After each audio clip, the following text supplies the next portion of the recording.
kind of ambiguous.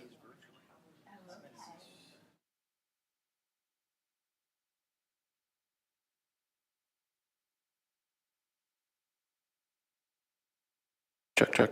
Check 1, 2. Check, check, check. Check 1, 2. 1, 2, 3. When does he move in? 21st. Okay.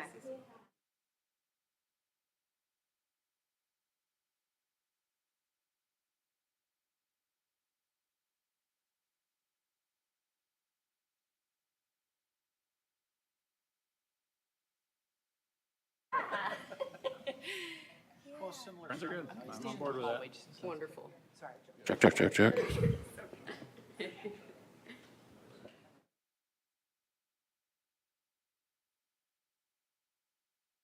Right in the summertime.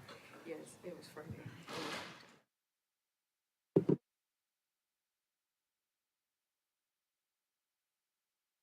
Check, check, check. Check, check, check. Check 1, 2.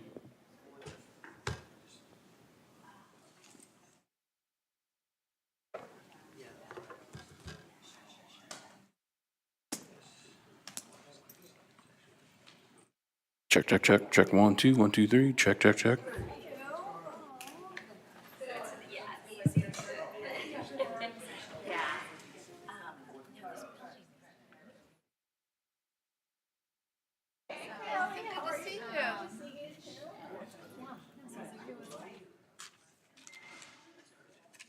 Okay. Check, check, check.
Going to get started. All right. Thank you, everyone, for coming, especially those coming on a Friday afternoon in the summer. We all really appreciate it. Do we need to share the working group members who are online? And can you do that, please?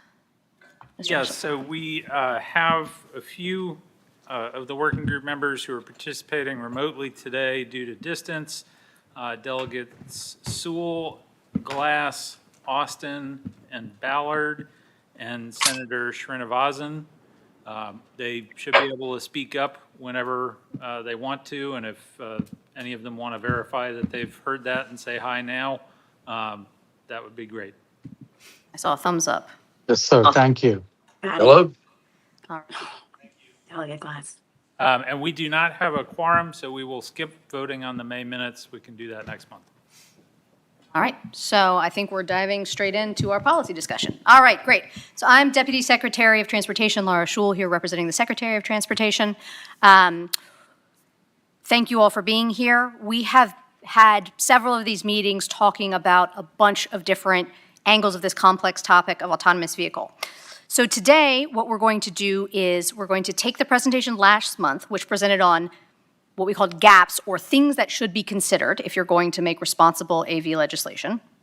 Today, we are going to present the options that the working group members, by which I mean the elected officials and the state agency representatives, will be voting on next month to put into any recommendations that come out of this working group. I want to add that this morning we had a really excellent meeting of folks specifically digging into complicated questions with labor. The working group was required to add labor to the working group's purview this session in 26. So because of that, we're not going to talk about anything to do with labor in these options. I promise you that does not mean we're forgetting it or leaving it out. We just wanted to have that roundtable and those interviews completed first. So we'll bring those back in by next month. All right, next slide, please. So, as we said, this is a complicated issue. And by we, I mean the staff, has tried to boil it down so we can have a quick discussion about each of them. For certain decisions, the staff of the agencies and the consultants of ETTI, Knowledge Advisory Group involved, provided a recommendation. Those slides are highlighted with a blue flag. We did that where decisions were largely technical, or where other states or the constituents in the working group had a really strong consensus about what should be done. And we have summaries of the rationale for those recommendations. For other decisions, which we deemed more subjective, we have laid out 2 to 4 options, so those have orange flags on those slides. And we summarized the key considerations that should weigh into the members' decisions. To get these complex decisions down to, a slide required simplification, so we acknowledge that not every nuance or consideration is necessarily included, but we're happy and want to be discussing them as we move forward.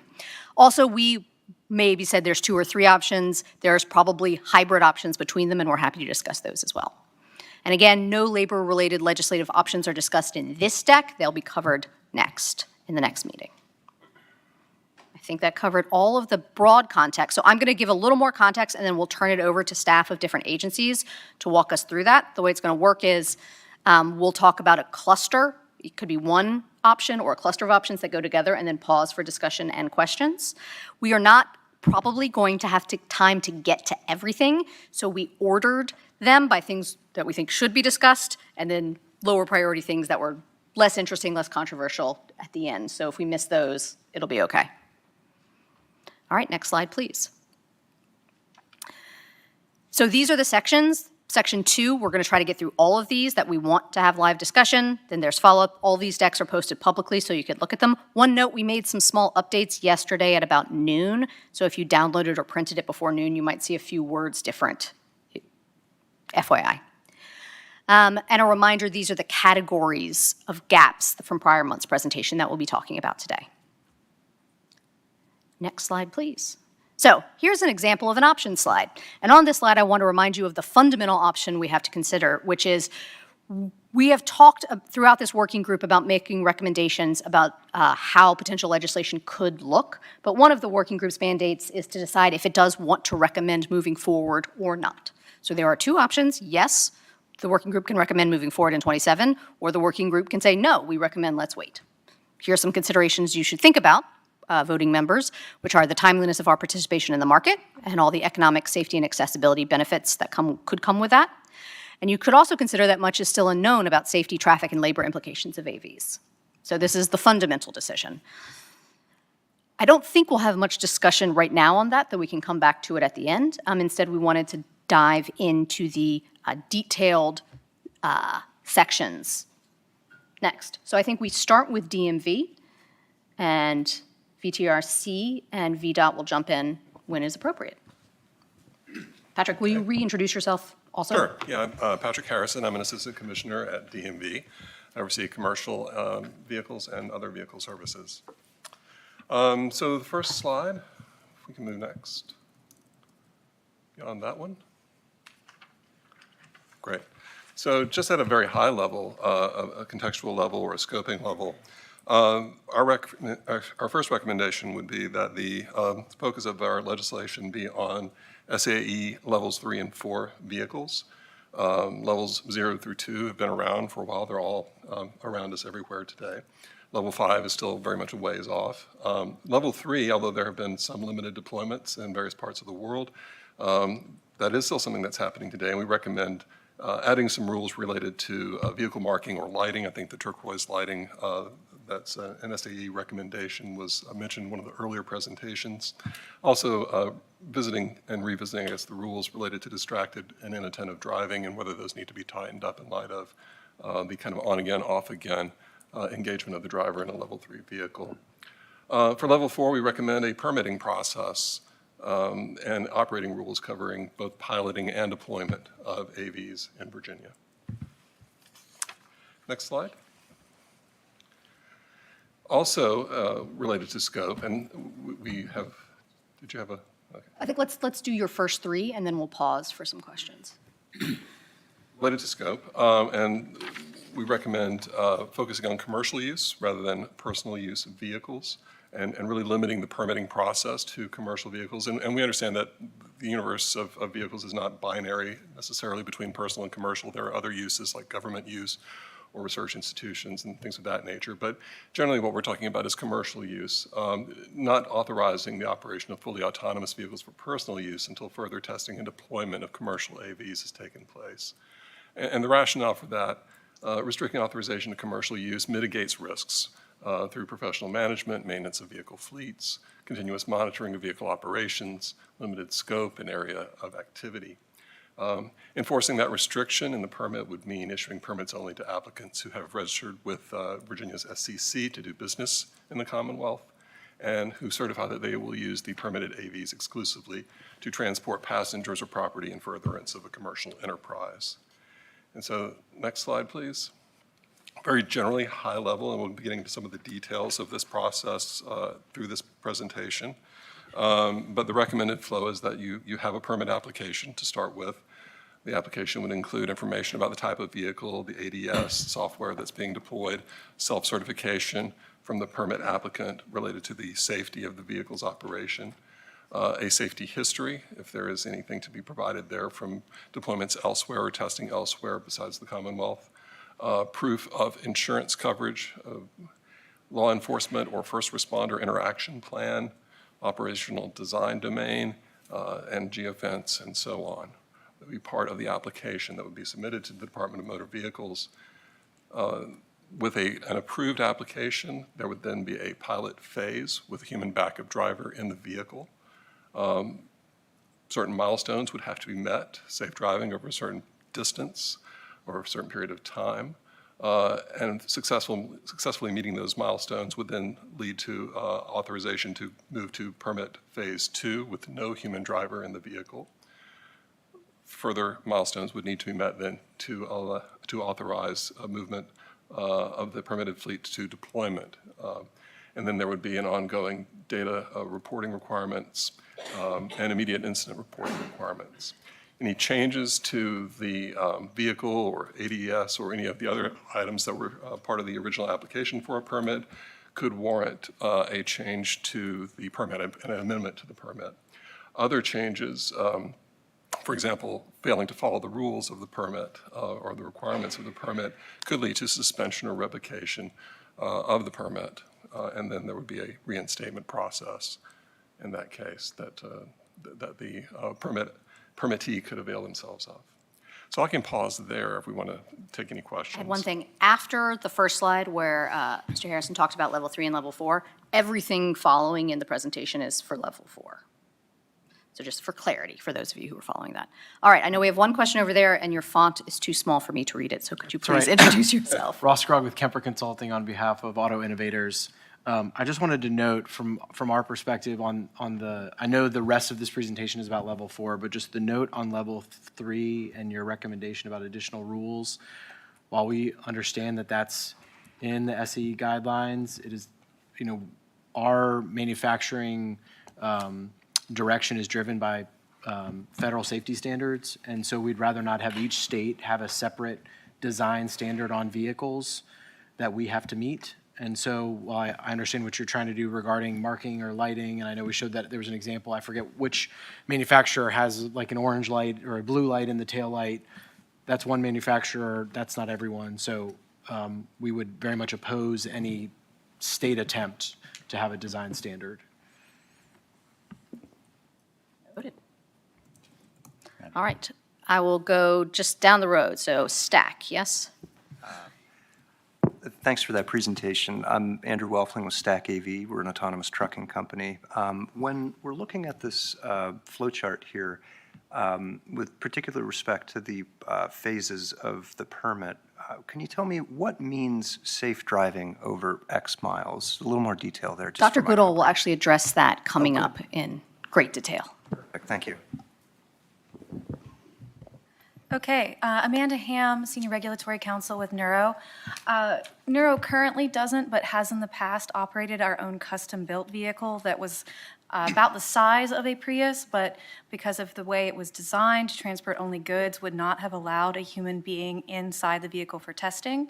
The way our company did that is we put the exact same sensor stack and these same locations on a Prius, and we used that for testing to get mileage, and then we did shift over to the actual on-road operations with our completely humanless free vehicle. So just pointing that out when sort of looking at the different phases, if our situation is not entirely uncommon, and wanted to flag that for consideration. Thank you, that's a great point. We have a question from Delegate Glass. Delegate Glass, if you can speak, speak. If not, you could type your question. Okay, I was having a hard time coming off mute. I hope I'm smart enough. So the question before I sort of dive into, and gratitude for sending the slides early out so we can digest as well. I wanted to thank you for that, Madam Deputy Secretary. Are we discussing sort of the scope piece right now first and then going into permitting? Because I want to make sure that I'm not taking the discussion in a place where it's not going or it is potentially going. Yeah, so this slide, we wanted to show you the big picture, and we'll dive into each of those boxes with specifics next. Okay, copy. Okay, then I'll stand by when we start diving into specifics. All right, I saw Tesla, I think. Hi, India Herdman with Tesla. I just want to align myself with my colleague from Neuro's comments regarding the significant restrictions on purpose-built autonomy, given the assumption that a human would be in a driver's seat and able to assume the dynamic driving task. That would be a significant challenge for innovation. Yes, Delegate Reed. If you want to go around. All right, okay. We'll do Volkswagen and then Delegate Reed. Thank you, Madam Chair. Michelle Satterlin on behalf of Volkswagen Group of America. I just had a quick clarifying question. I think it was the slide before this, on the recommendation to look at commercial vehicles only. I wanted to better understand, is the recommendation to prohibit levels 3 and 4 on non-commercial vehicles, or are we only talking about commercials? The way it was written, I didn't quite understand. Yeah, I think the recommendation is that authorization be limited to commercial vehicles. So personal vehicles would not be authorized to operate in fully autonomous mode. When we say commercial vehicles, just point of further clarification, we're talking about vehicles that are fleet vehicles, correct? The permit would be a fleet permit, so Fleet yes. permit. So we're not talking about a commercial motor vehicle. In terms of a heavy-duty Necessarily, truck. right, not We'll get necessarily, into so- the weight That's actually classes the in a next minute. slide. Yes, great transition. All right, let's do delegate Reed, and then we'll hit bus. So Patrick, thank you for doing this, and I just want to kind of clarify a couple things. One is, all of the things that you have here would, and I'm asking this as a question and also with a fair degree of hope, is that the intent would be that this would be in a regulatory framework and that this would not be part of the Virginia Code. And then- This is one of your options. Yeah. and, So- and It's an instead, option. we would set overarching objectives that would hopefully then provide guidance to DMV about how to do this. But we need to be flexible enough that as the technology changes, that you have the ability to make regulatory changes in a more timely manner than we do as a part-time legislature. So the staff has said the overall optionality in here is how much do y'all as legislators want to say in code versus how much do you want to say DMV, create a regulatory framework that does X. Okay. So we are not recommending one way or another on that, but we note your preference. So that's my preference. The other thing is I want to kind of echo some of the things about the piloting process and the human driver and all of those other type of things, because we don't want to inhibit innovation. And since I think that there are already maybe 26 or 29 other states that are doing this, and there's a large number of deployed miles, I would like for us to be able to use safety statistics and information from those to be able to then leverage and approve implementation here in Virginia. And then if you can go back a slide. And I think just for clarification on this, it's like what we're all talking about is we're not talking about privately owned vehicles. We're talking about commercial fleet rideshare or commercial fleet delivery or something along those lines. And then if you can go back one more, and I just want to clarify from what you said, Secretary, is that we're really talking about level 4 and beyond. From here on out, we're talking about level 4. Okay, because level 3 is what, just kind of like active cruise control or something? Industry, if you want to describe it, I will not describe it as active cruise control. I think it has more technical definitions, but I'm happy to let you all jump in. So if it were level 4 delegate, the automated driving system would, if there were a failure in the system, the vehicle would default to a minimal risk condition on its own. Level 4. That's level 4. For level 3, if there were a fault with the ADS or the automated driving system again, and it came across something it couldn't handle, it would transfer the driving task to the human driver. To a human driver that's in the vehicle or remotely located? To a human driver in the vehicle, sir. So I think in terms of conventional dialogue, yes, I would describe it as active cruise control. And then in my experience, it'll say, conditions no longer met, put your hands on the wheel if it's no longer comfortable. But there's a more technical definition. But going to what we were also saying, this would still be only applicable to commercial fleet, rideshare, not individually owned vehicles. There are level 3 individually owned vehicles. So everything from this slide forth is only for level 4. Okay. I think, Delegate, that goes, I think, to Michelle's question, which we also have concerns with, that both your bill, the Salim bill, and Delegate Glass's bill from the 25 session all made it clear that this regulatory environment you were creating was for commercial use. However, it remained silent on personal vehicles, which is different than what Mr. Harrison just indicated would be the recommendation. So I think from industry, I think we would like, our preference would be that it remain silent on personal vehicles. I'm not saying that we're rolling AVs, the AVs are showing up at every dealership next week, but the bifurcating that regulatory process at this stage, we feel like is not a good idea. I could just add to that, I'd caution against limiting use cases in that way. So I'd align myself with Ross's comments, Autonomous Vehicle Industry Association.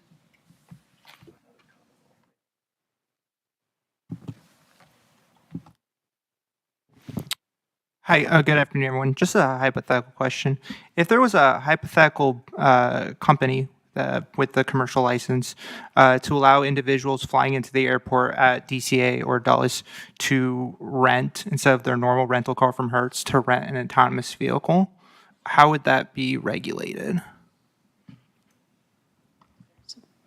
I think that's, So DMV does not regulate the rental vehicle industry, but it does sound to me like what you're describing is just a rental car that's autonomous. So I don't know the answer to the question. I don't think we could, Perhaps I can, based on what it sounds like the DMV is recommending, you would still need a commercial fleet operator license to be able to do that, which I would assume that a Hertz or an Enterprise would not do. That would be incumbent upon the manufacturers or a fleet operator. And somebody would have to apply for the permit. I mean, and obviously we know that the airports Right, will have a separate ODD right. consideration. Thank you, Madam Chair. With regard to the question that was just asked, I think we provided some draft language to staff, and it basically models what is existing in Virginia code for TNCs. That basically says if you come onto an airport in Virginia, DMV and the airport would require that the DMV would require that the airport operator concur with any operation on airport. And the airport operator would be allowed, similar to TNCs, identical to TNCs, to establish where the geofence could be, where the arrivals will be, et cetera, and other restrictions, including fees. Thank you. Understood? Right. Anything else on that trio? And we can, of course, come back to this as we keep on going. This is an aside before we move on. This is Delegate Brianna Sewell. Would it be possible, I hate to slow down the conversation, but as you guys are engaging us, can you all announce like who you're with, just so that it makes it a little easier for us to follow along? You were tiny on our screens. It's tough for me to figure out who's speaking and just to get context behind comments. Absolutely. I will try to remember to remind people to do that as well. Thank you. Right. Move on to the next slide, then I think.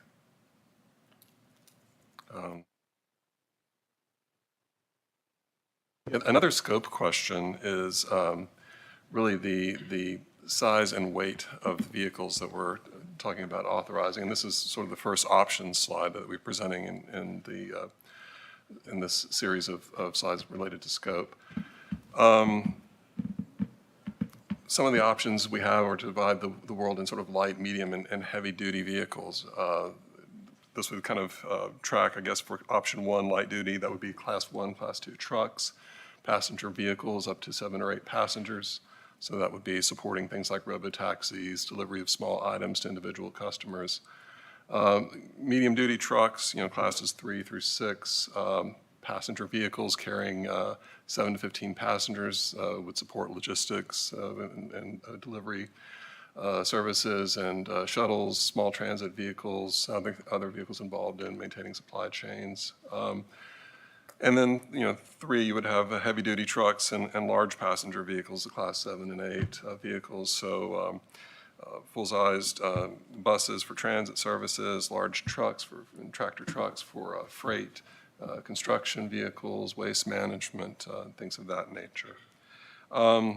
So some considerations in deciding sort of where or whether to draw a line among these different weight and passenger carrying capacity classes is, there's more AV industry experience so far, at least, and maturity in the light duty end of the spectrum than in the medium and heavy duty. Level 3 would remain legal for all classes unless this body chooses otherwise. Labor concerns may differ across these different groups. Potential labor impacts vary by class, so TNC and taxi drivers or CDL licensees for the heavier vehicles.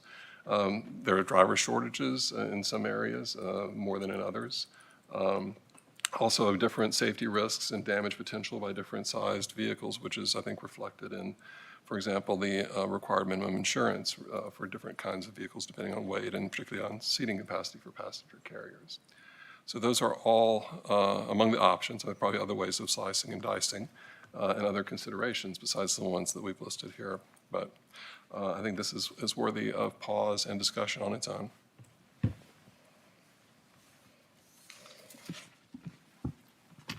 Andrew Welfling, Stack, heavy-duty autonomous vehicle manufacturers. I'd just say as a matter of reference, no other state in the union prohibits individual vehicle classes within the autonomous vehicle context.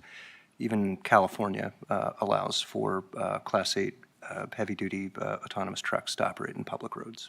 So we would be opposed to any sort of weight restriction that would keep commercial motor vehicles out. Isn't it correct that California initially prohibited by weight? That is correct. Yes. But Yeah. only recently did they, I believe it was this year, did they update their regulations to allow for commercial motor vehicles.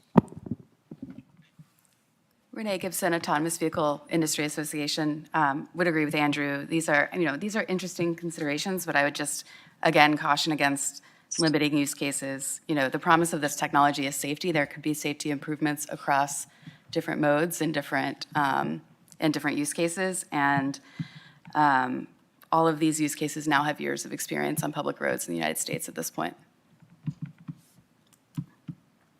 The California law, just add, passed their law. That bill passed in 2012. So there's been, quite a big change in the industry since then. Just to highlight how things have changed since we've started doing this. I know that I see the Virginia trucking folks are here, but when we were initially having discussions with Dale Bennett, they did not want to be included, and since then has told me that they do want to be included. So that is just another example of how quickly this is changing as we are going through the process.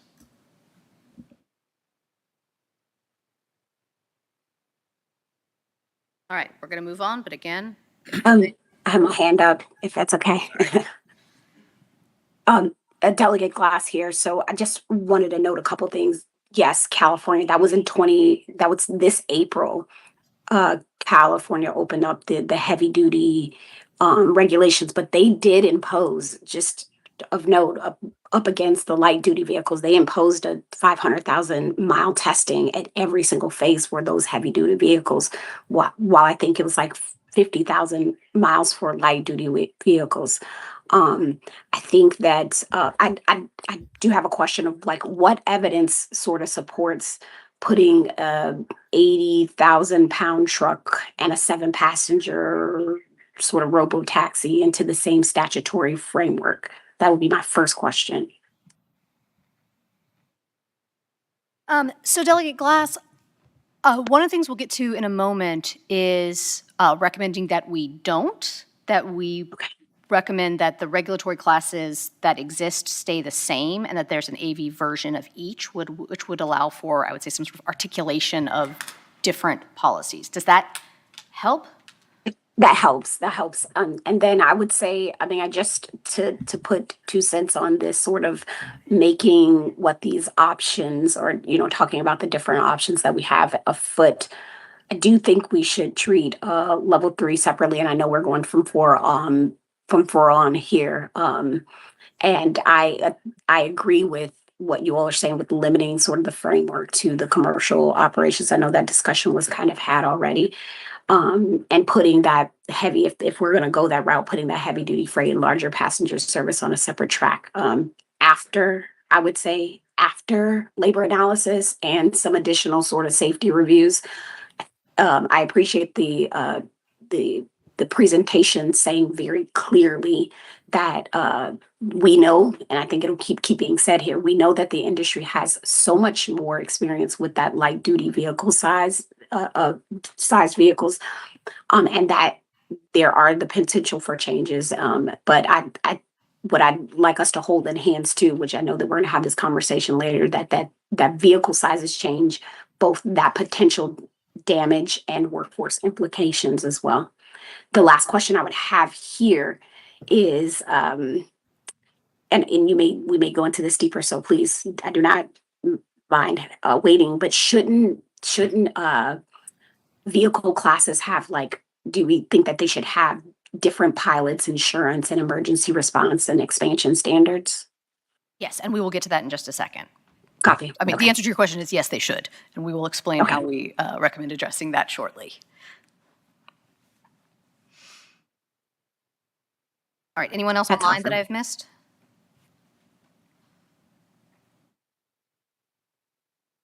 Great. All right. Next slides, I believe, are Noah.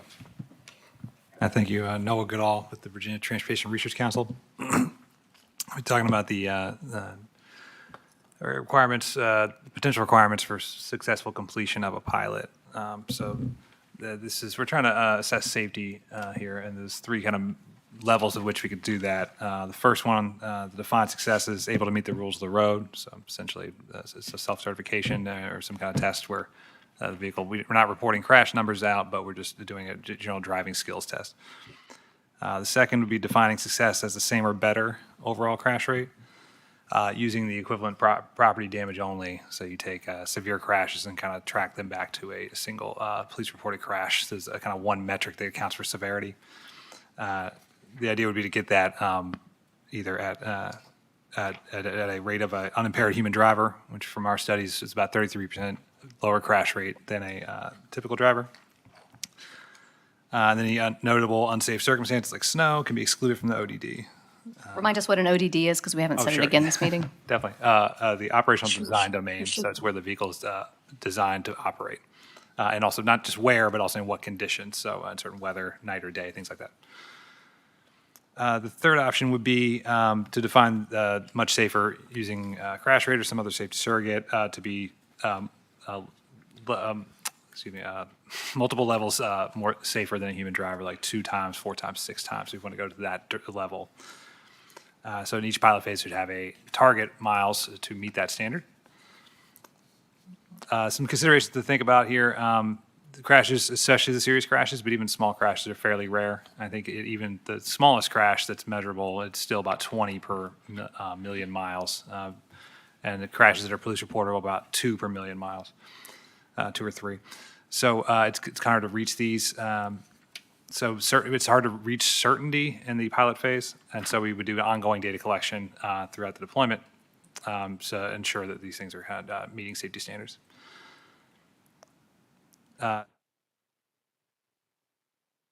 Another consideration is that human drivers do not have to meet these standards to get licenses. So setting a standard like this would actually mean the bar would be higher for AVs than it would be for human drivers.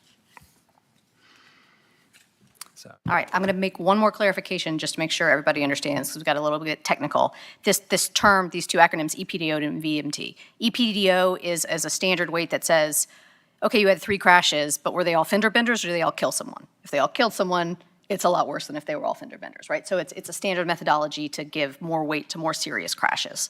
And it's used in all kinds of Virginia reporting about safety. And VMT is per mile traveled, vehicle mile traveled, which is very important and is missing from a lot of early states' safety tracking, right? They know how many crashes, and they know maybe a little bit about how many miles, but we're talking about more detailed, what we call exposure data, to really understand, can you say how safe it is compared to an unimpaired human driver? So those were my extra clarifications. Now we will take comment. I'm going to start in the room. I'm going to go left to right this time, just so you don't always have to go first. I think I saw. Yes. All right, Delegate Reed.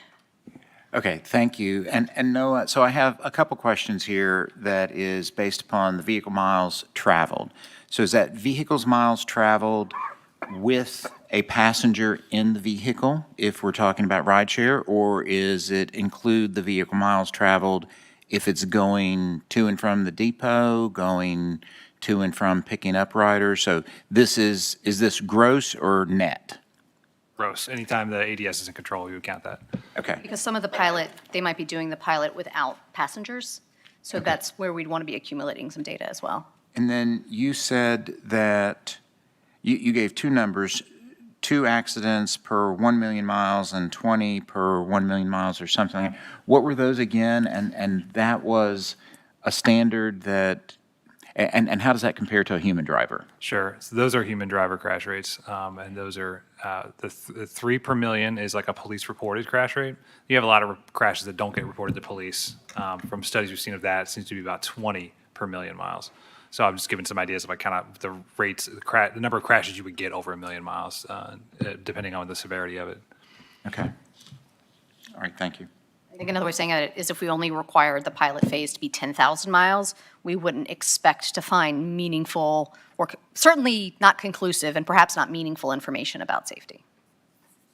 We have a question from Delegate Glass again. All right, Delegate Glass?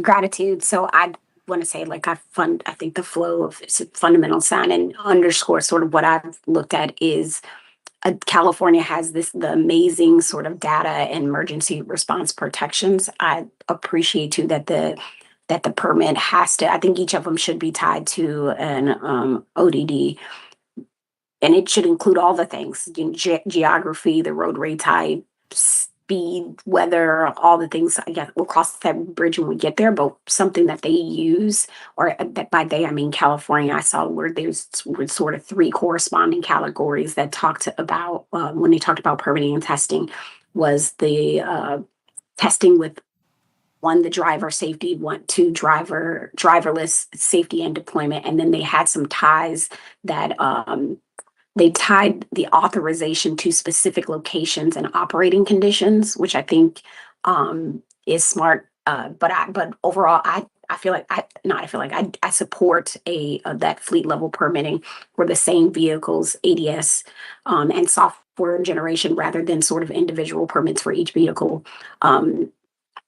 But the same sort of, the same software generations, because that's updates our thing, should be defined through DMV. And like I said, I think we'll get to the point where we start asking about what's in code and what's not. And with some statutory language that may require some reapproval for any change that would like materially affect safety performance. And this is something that you guys have already sort of underscored a bit. I just wanted to put a stamp on it on this phase of what we're talking about. Got it. All right. Let's do neuro.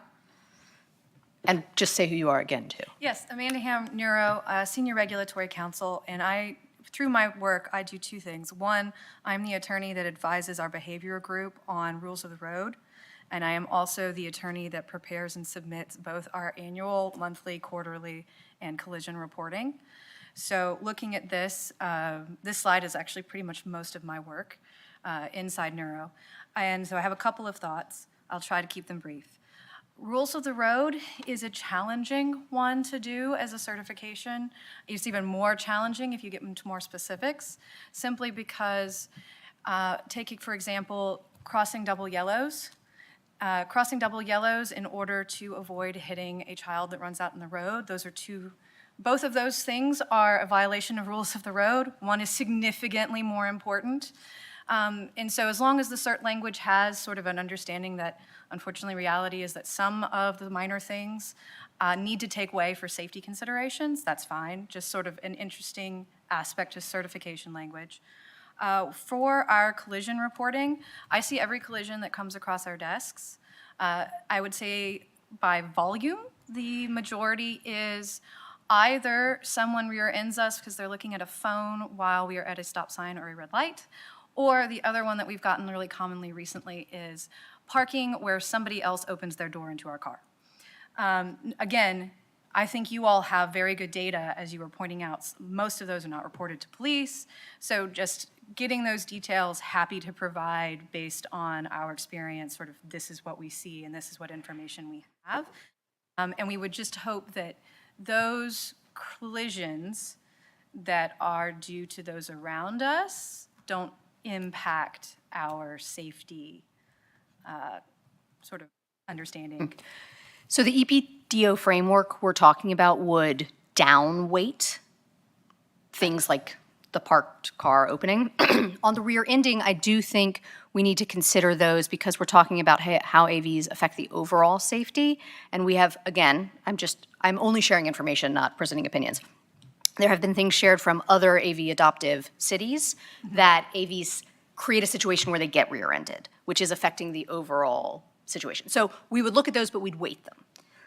Is I would say that the ones in movement where rear-end have a lot more information than those that if you are stopped, and you're legally supposed to be stopped and rear-ended. So those are the kinds of things that, I would almost prefer that if we are at a red light and we're rear-ended, that would not be weighted at all. I do understand the hard braking in movement, that's a different category. And I think a few things, if we move into this, there would be a discussion of if we need special EPDO weights. I think that's a good takeaway. And I also think if we're talking about even 20 per million miles, we'll be able to look at each one during the pilot phase and think about what we think. Stack, and then I'll go over here. Just, I'm sorry, Andrew, Stack AV. I'm just trying to think about the practicability of this sort of phased testing proposal. What sort of threshold number of miles are being considered for each phase? Yeah, And I say that because, and I'm sorry to interrupt, but the numbers set in California were almost completely arbitrary, and we have no understanding of where they came from. So understanding your thinking would be very helpful here. We will have NOAA do some statistical work to find the minimum number where we think it will be meaningful.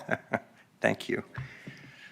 Exactly, yeah. The lower the severity of the incident we're looking at, we start bringing in near misses, we can get a much smaller mileage. So it'll be a kind of balance of kind of how deep do we want to go and kind of how long do we want to account for. We can promise not arbitrary, but needs more work. Appreciate that, and perhaps one other thing for the department's consideration. How does simulation come into this? In other words, does all of this testing need to be done on public roads in the Commonwealth? Can simulation also be a part of it? We have not addressed that, to my knowledge. We can take an action to look at work on how representative it is. I think there's also, frankly, a political question for the delegates to consider of if that would be compelling to their constituents, no matter what we say from a statistical perspective.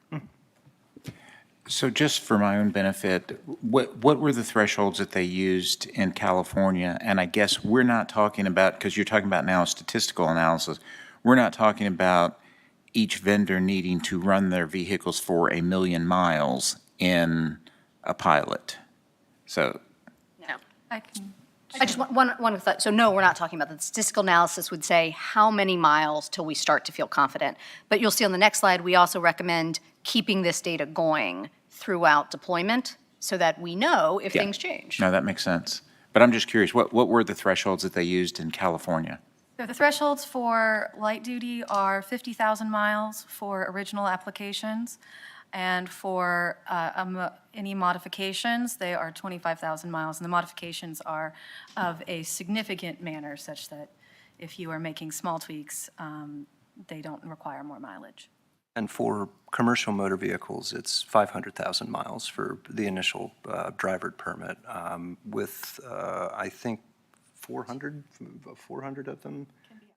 Yeah, 400 of them that can be out of state. 100,000 have to be within California. And I would note, in all cases, those mileage must be from the applied for ODD. We have another question from Delegate Glass or comment. Delegate Glass? Yeah, questions that it sounds like they might be put a pin in. I was going to ask about the statistical credibility, but I also, if we're going to, maybe, like I said, this might be a question to put a pin in, is are there any, or what are the sort of non-crash indicators that would, indicators would the DMV use before enough crash exposure exists? That's one, I think, to put a pin in. And then two, how do we stop an applicant from sort of creating an artificially easy ODD, if that's possible, like excluding rain, excluding rain and night and construction zones or sort of different roads, and then sort of claiming that it has proven the superior safety. Like I said, those may be two questions to put a pin in as we get more into the weeds. Yeah, those are great questions. I'll do the second one first. I think we would require that the pilot miles are representative of the ODD that they've applied for. So if the applicant says, we're applying for this, but we know we're not even going to try for snow, then they've said we won't drive during snow during operations, we won't need to pilot them during snow for the pilot phase. But I think it's a really great point. Dr. Goodall, on the statistical, what else we could look for? Yeah, Delegate Glass asked about surrogates, and so generally this means things like disengagements, unplanned disengagements especially, remote operation assistance when that comes into play, numbers of that, circumstances around those. And then near misses is kind of a big category that hasn't been explored much in the States, but there is, there's ways to calculate kind of near crashes or close calls from the vehicle sensors, and that would be another source of data that's pretty robust. Thank you. Teamsters? This is Nick Jones with the Teamsters Union. I do have a question about where does the data come from? Are you getting it from the companies that are being regulated? As well as, will it be like a human taking a driver test? Will there be actually a person that represents the state in the facility while these tests are taking place? Yeah, and, as far as the data, now it is coming from the companies. They have the vehicles with all the sensors, and they're reporting crashes to the federal government already. And so that process is underway. So we would just get copies of those essentially. As far as the testing, I have not envisioned how that would occur yet to that level. So I'd have to work through that. Perhaps I can jump in on that. I think. This is Tesla speaking? Yes, Tesla, sorry. I think most companies would be opposed to any kind of vision test. That's very gameable and cheatable, which is why mileage is actually a better explainer of performance ability, because you can choreograph a vehicle to stop at a stop sign, right? But being on road and having that actual experience with a dynamic environment is much more informative about the vehicle's capabilities. Other thing I wanted to say, I'm very concerned by this unimpaired human driver language. This is entirely subjective. We all know good drivers, we all know bad drivers. Does unimpaired mean not drunk, not drowsy? Does it include concussed? Does it include low vision? Does it include low hearing? This is a very, very difficult statistical analysis for any kind of performance metric, particularly against technology that has to over-report versus human drivers who do not report many things. So, for example, contact with stationary objects. Humans do not report that. We have to report that. So just flagging that it is not a good apples to apples comparison. So I think we put that in there to try to be in plain English for this discussion. We would define it as 33% lower crash rate than average. And we have a statistical paper that we would draw on for that we are also happy to share. I would like to see that paper. Yep. So noted. Nick Jones with the Teamsters again. Is there an audit process to ensure that all reporting is accurate and true in nature? Or is there a way that, like many companies have slipped emissions process by, rigging the computer? Does that happen? Or is there a way to check to make sure it's not happening? NHTSA is not shy about using their enforcement ability over SGO reporting. There are various tools that they use, including, engineering analysis, investigations into any incidents that we report to the SGO. So yes, we do have a lot of oversight. So that's on the crash reporting. On the exposure reporting, Patrick, is there anything comparable in our system? So one comparable thing that I can think of that you may be familiar with is EDLs for drivers, confirming that they have not driven more than 8 hours. That is reported from the company, but it is a way of, it's a legislation, a regulation, I don't know if it's a legislation. It's a federal regulation, I believe, to prevent driving for more than 8 hours. So is that something comparable to what you'd like to see in this case? That's, maybe you're talking about electronic log? Yes, electronic logs. They can be manipulated. They can. Yes.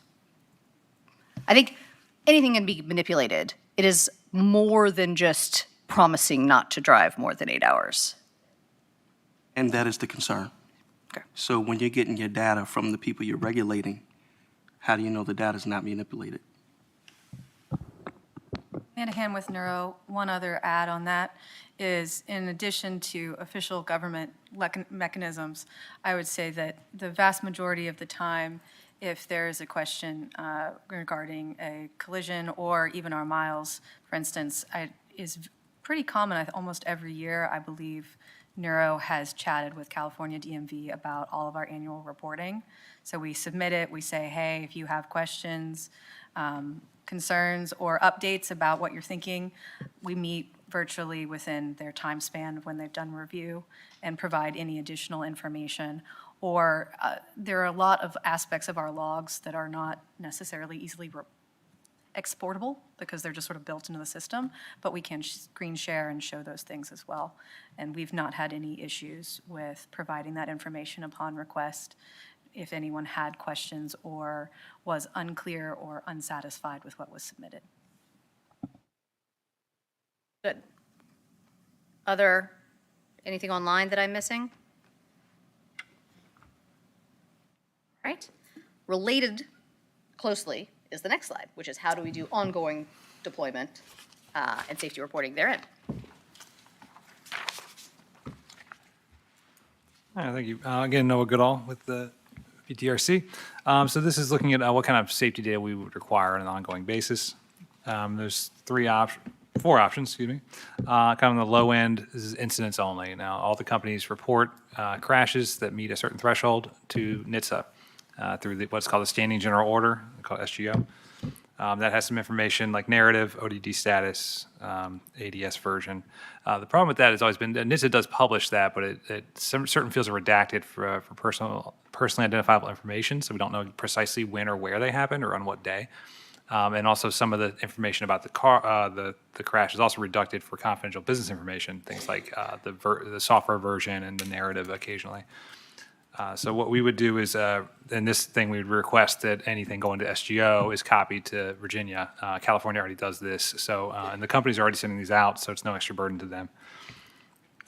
Second one would be, the second level here is a medium, so it's the low with the SGO, but also all collisions and exposure. So we're getting any collisions not reported to SGO. And then also the main thing here is the ADS engaged VMT, vehicle miles traveled, looking at it at a more fine-tuned level. So we have some exposure data so we can see, we saw a lot of crashes. Is that a lot based on the number of miles? So, I think, and also with some specificity, right? What type of miles? Definitely, It's yeah. not on a highway, it's not a just, local road. Yeah, I don't want you to go to the desert and run circles, So, yeah, VMT by month, roadway type, time A of day. large desert in Virginia where they would be right, running right, circles. desert, exactly. And then split by driverless and attended operation.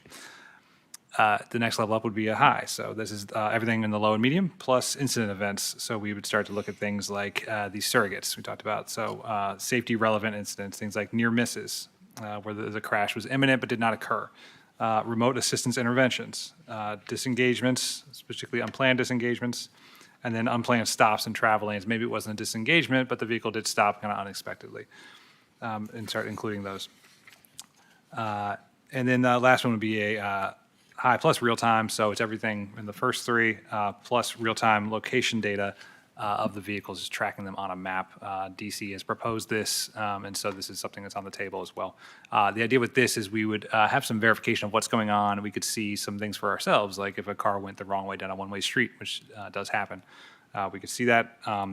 If there's a parade route and the vehicle's not responding to that, we would see that as well. So that could, I'll pause. This is comparable to the way some cities monitor scooters and other modern mobility devices where they can see and then they can also push rules to them too. That's another option of this. Like there's a parade, there's an emergency in this region, avoid it, things like that.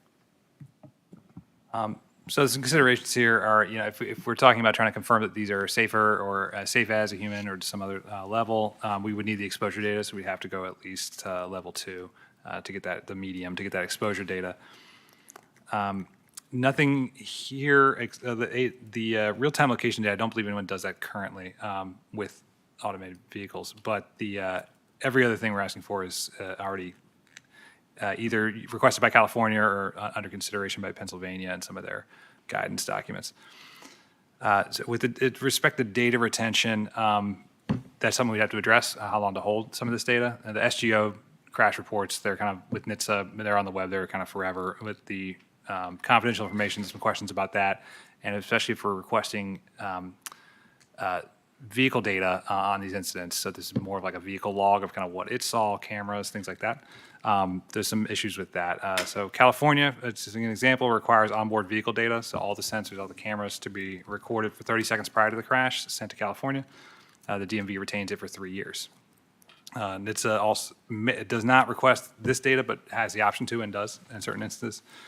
Just to give you an example, the statute of limitations for personal injury lawsuits involving vehicle crashes in Virginia is 2 years from the date of the crash, unless it's the Commonwealth bringing a suit in certain instances of property damage, it's 5 years. For option 4, we would also need a privacy management required for that since we're tracking individual vehicle locations. So, and this is Delegate David Reed. Hi, Jackie. If the last part you have down there about the statute of limitations on personal injury lawsuits involving vehicle crashes is 2 years in Virginia and 5 years through other. So I'm assuming that that is working well. We've not had any reason to change that. Is there any reason why this should not apply to autonomous vehicles as well? I think we're not saying that we change the statute of limitations. We say the statute of limitations may be a guide for the data retention requirements. Okay. Delegate Glasses or? Delegate Glass. Gratitude, Delegate Glass here. So correct me if I'm wrong, NHTSA doesn't require some of the exposure data like miles traveled or fleet size. Am I wrong in saying that? Just saying that for the back of my mind. Does anybody know that? Dr. Goodall? I don't know fleet size. They definitely do not require vehicle miles traveled. Okay. And I also know, right, okay, that they also warn, and this is for general public knowledge, because it kind of got me on the right track of how I'm looking at their data. They warn that that their crash reports are not for anyone to sort of kind of normalize for the exposure, and they shouldn't be used by themselves to compare these companies. Right. With that, yeah, I'm just saying that for like the good of the order, because it's again a learning curve for some of us here. I just firmly believe that Virginia, as we move forward with this, should publish an aggregated public dashboard of some sort, while allowing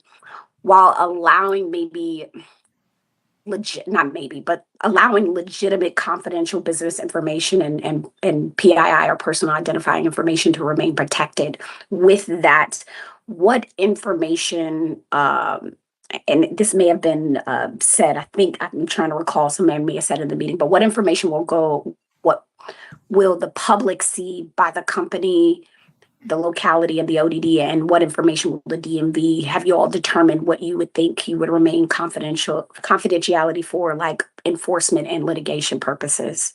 That's a really great question. We have not gone into that yet. I think our sort of schedule is to ask the voting members to vote next month on their preferred. There might be 2 that are preferred, and once we have that, we dig into the details of what was preferred.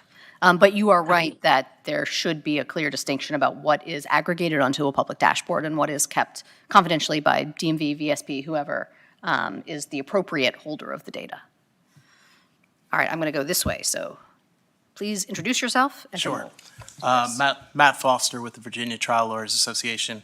Just on the bullet point about the statute of limitations and whether that would be a guideline for data retention, I would just point out that, yes, that's correct, 2 years personal injury statute of limitations. However, that's the time period whereby a lawsuit needs to be filed, and then there's another year whereby that lawsuit needs to be served, and then litigation ensues from that point in time. So data, to the extent it's relevant in a personal injury lawsuit, would need to be kept longer than that. I realize this is talking about data retention in an aggregate, but to the extent it also would tie to an individual crash where someone might have been injured, and that data would be needed to be discoverable in litigation, we certainly pose that a longer time frame would be needed. Thank you. That's very useful. Neuro? Yes, Amanda Ham with Neuro. A couple of thoughts on submitting reports. One of the things is, regardless of which option is chosen, the more fields that can be standardized and or do not require a narrative, the more consistent the data will be.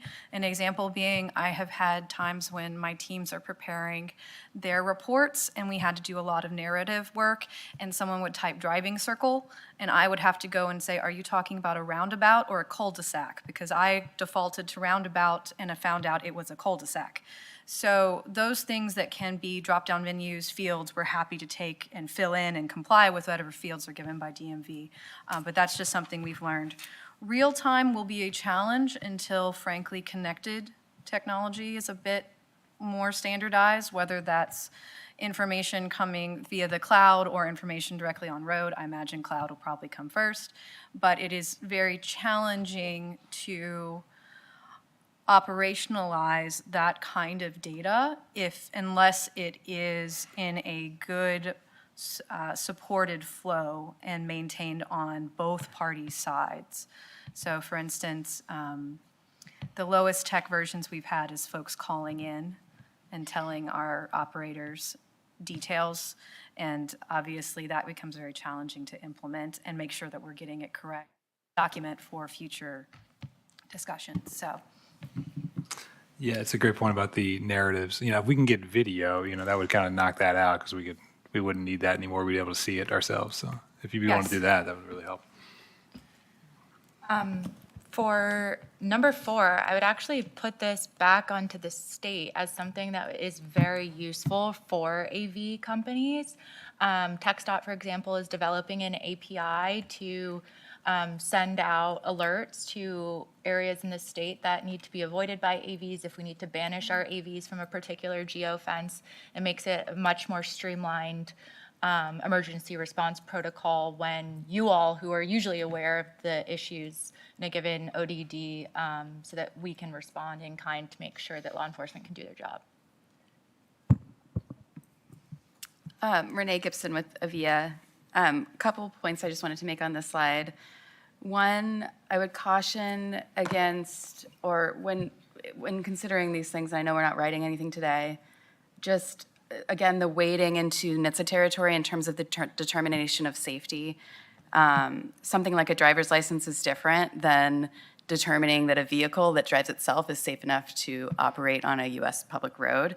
And NHTSA has said they are going to be looking at new performance standards for AVs.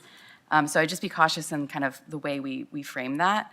And then on disengagements, California has actually determined appropriately in our view that disengagements aren't effective data points in determining safety. So would caution against using that. They actually removed that from their most recent update to the regs.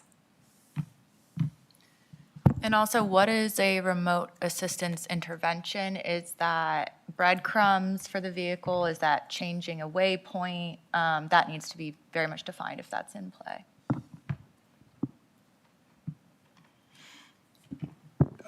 Could I offer a thought and a point of semantics? Stack. Stack AV, I'm sorry again. Just on a point, since you mentioned it, India, the distinction between remote operations and remote assistance, I think, is important. We have that on an upcoming slide. Okay. Good point.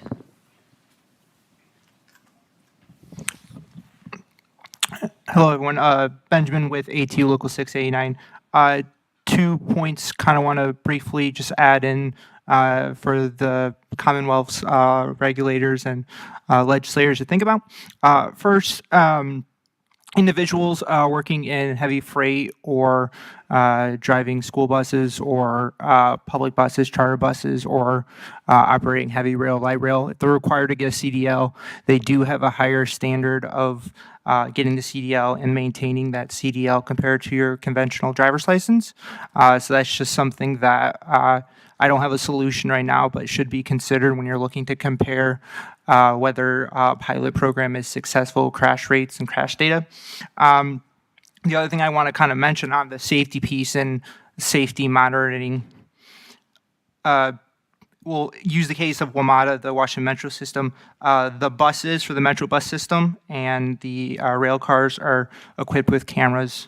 And there's technology called DriveCam that if there's a sudden brake or jerk of the wheel, it triggers and turns on the camera, and that recording is captured, sent back to the control center, and it can be monitored in real time or pulled later after the fact. You also have planes that have black box technology that are supposedly tamper-proof, that you can't tamper with while you're piloting a plane, that's retrieved in case of an accident or incident by the NTSB to retain that flight data. So I think it's important, as we're looking to regulate and allow AVs to operate in the Commonwealth, if we're looking to kind of narrow it to just commercial vehicles, commercial operations, we have the same level playing field on those similar proven safety recording measurements that we see in other parts of the industry that are really impactful and are there for a reason and should continue to be so, and should be present in AVs as well. Thank you. The distinguishing feature, of course, is that those instances are not reported publicly. And, you know, that we have to report everything it's made and published to the entire world. Those instances are not. Just one thing, crash data in public buses is reported to the FDA. You can pull it from the Department of Transportation. FDA has data. So all the data can be found. I think this is Ross with the Alliance. I think what India is trying to distinguish is between the incidents where you jerk the wheel or you hit the brakes versus an actual accident, which I think is the difference with what you're talking about. I think most of the companies, if not all of them, have some form of that technology that you're talking about, whether it is a black box or video recordings after an incident. I think the concern from the industry is how much of that data, which most of them consider commercially protected information, is reported to a public body and then therefore subject to FOIA or other public requests. And so I think first there's the decision that you all need to make about how much data is required to be reported, and then we need to have a separate conversation about how that data is protected from it being released publicly. And that was Kemper Consulting representing the automakers. Amanda Ham with Neuro again. An additional note, going to my colleague from the automotive industry, is we do have under NHTSA as a manufacturer that we must retain for 10 years all records that imply a manufacturing defect, et cetera. So we have to keep those. We have additional rules as manufacturers that we must comply with, and we do, which is a separate discussion, obviously, than what is reported and noted publicly. But when considering sort of the different levels of how much data goes where and is stored for how long and visible to whom, I would want to just note that we have those additional company-level requirements at the federal level as well. Hi, Kelly Bovek with the Volvo Group North America. I just have a question in terms of needing a CDL. Like, if it's who would need the CDL? Driverless vehicle. Thank you for the question. For those listening online, Benjamin with ATU Local 689 again. So first, let me also just kind of put out there that the union really has some strong objections to the idea of having autonomous vehicles in public transit in general. But in terms of looking at it, the union, believes that there should always be that fallback human operator. That's the way the trains work, where there's that human there. We've seen incidents in WMATA's history where the AV ATO mode has failed and human operators lost their lives. But had they not stopped, the accidents would have been, tragedies would have been a lot worse. So we believe there should be that fallback operator in the vehicle at all time who has that CDL. And then if that is something where, depending on the different policy choices, if there's, depending on the legislator's will and public pressure and public whatnot, to have individuals able to step in case of emergency, they should be required to have a CDL license. And this is Nick Jones with the Teamsters. Just to add on to that, if you're going to have incidences of remote assistance or interventions, we also believe that there should be a human operator. Let me say that first. But if someone is going to remotely move the vehicle, they should be licensed to move that vehicle in the United States and not be a person from a foreign country. All right, I'm going to do Senator Diggs and then keep on going. Thank you. Does the industry have a standard or a goal to be just as safe as a human driver, or is the goal to be twice, 4 times? What is the standard goal? What would something y'all would be comfortable with? I mean, I'll speak on behalf of Tesla. Our mission is to eradicate human error entirely, which accounts for over 94% of all traffic fatalities in the United States. We're not going to rest. I mean, saying that we're okay with a certain percentage of people still dying on the roads, like, we're not going to do that. I think I can speak for most everyone. The object of the technology is to save as many lives as possible. Thank you. Andrew Welfling, Stack AV. Senator, I think another way to look at it is not just safer than a human being, but satisfying what's called a safety case, right? So before an autonomous vehicle is to deploy without a driver on public roads, it has to satisfy a number of conditions with a whole bunch of claims that really, it's a massive flow chart of what if and do we have credible evidence that we've established through testing that we can satisfy those claims. So I think one other way to look at it is setting to the side the very important question about safer than a human driver is can these safety claims be credibly met by a driverless autonomous vehicle? And if it's of any use, that's the way NHTSA is actually looking at regulating the industry moving forward. They would like to set a federal motor vehicle safety standard which establishes a requirement for an ADS manufacturer, an autonomous driving system manufacturer, to have and to be able to certify against a safety case. Patrick, don't we have submission of safety cases as part of the permit flow? That's one of the options that could be required in the preliminary permit process. Anita from Torque. I just want to maybe +1 to what my colleague at Stack and Tesla said. I mean, when I think about that question, it's really to be safer than a human driver, and particularly as you think about the human errors that are involved in driving, such as driving impaired, drowsy, and distracted. And those are all things that we believe our technology can solve for. And then one thing I would also say is I would not put a number on it. I think that's where we want to talk about, let's not, decide on arbitrary numbers, because it's very difficult to, say, oh, it's exactly 2.5 times or 3.5 times, safer. So that's one thing that I would caution against.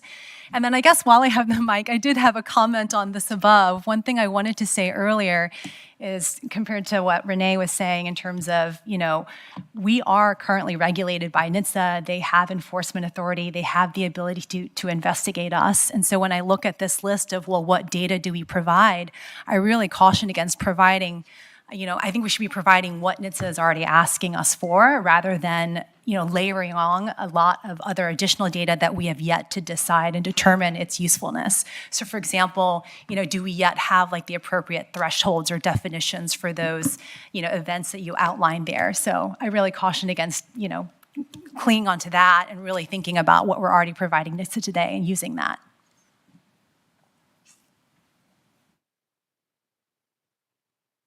All right. Let's take another step forward. Are we back to DMV? We are back to DMV. Patrick, can you pull your microphone down a little bit more? Thank you. So DMV issues a lot of kinds of operating credentials. We issue, for example, permits to oversized, overweight vehicles. We issue operating authority certificates and permits to entities who want to transport passengers or freight for hire. We issue licenses to driver training schools. And all of these operating credentials that we issue are ones that we can choose not to issue, where there are certain statutorily specified conditions under which we can reject an application for one of those credentials. And there are also specified conditions under which we can suspend or revoke a credential that we've issued.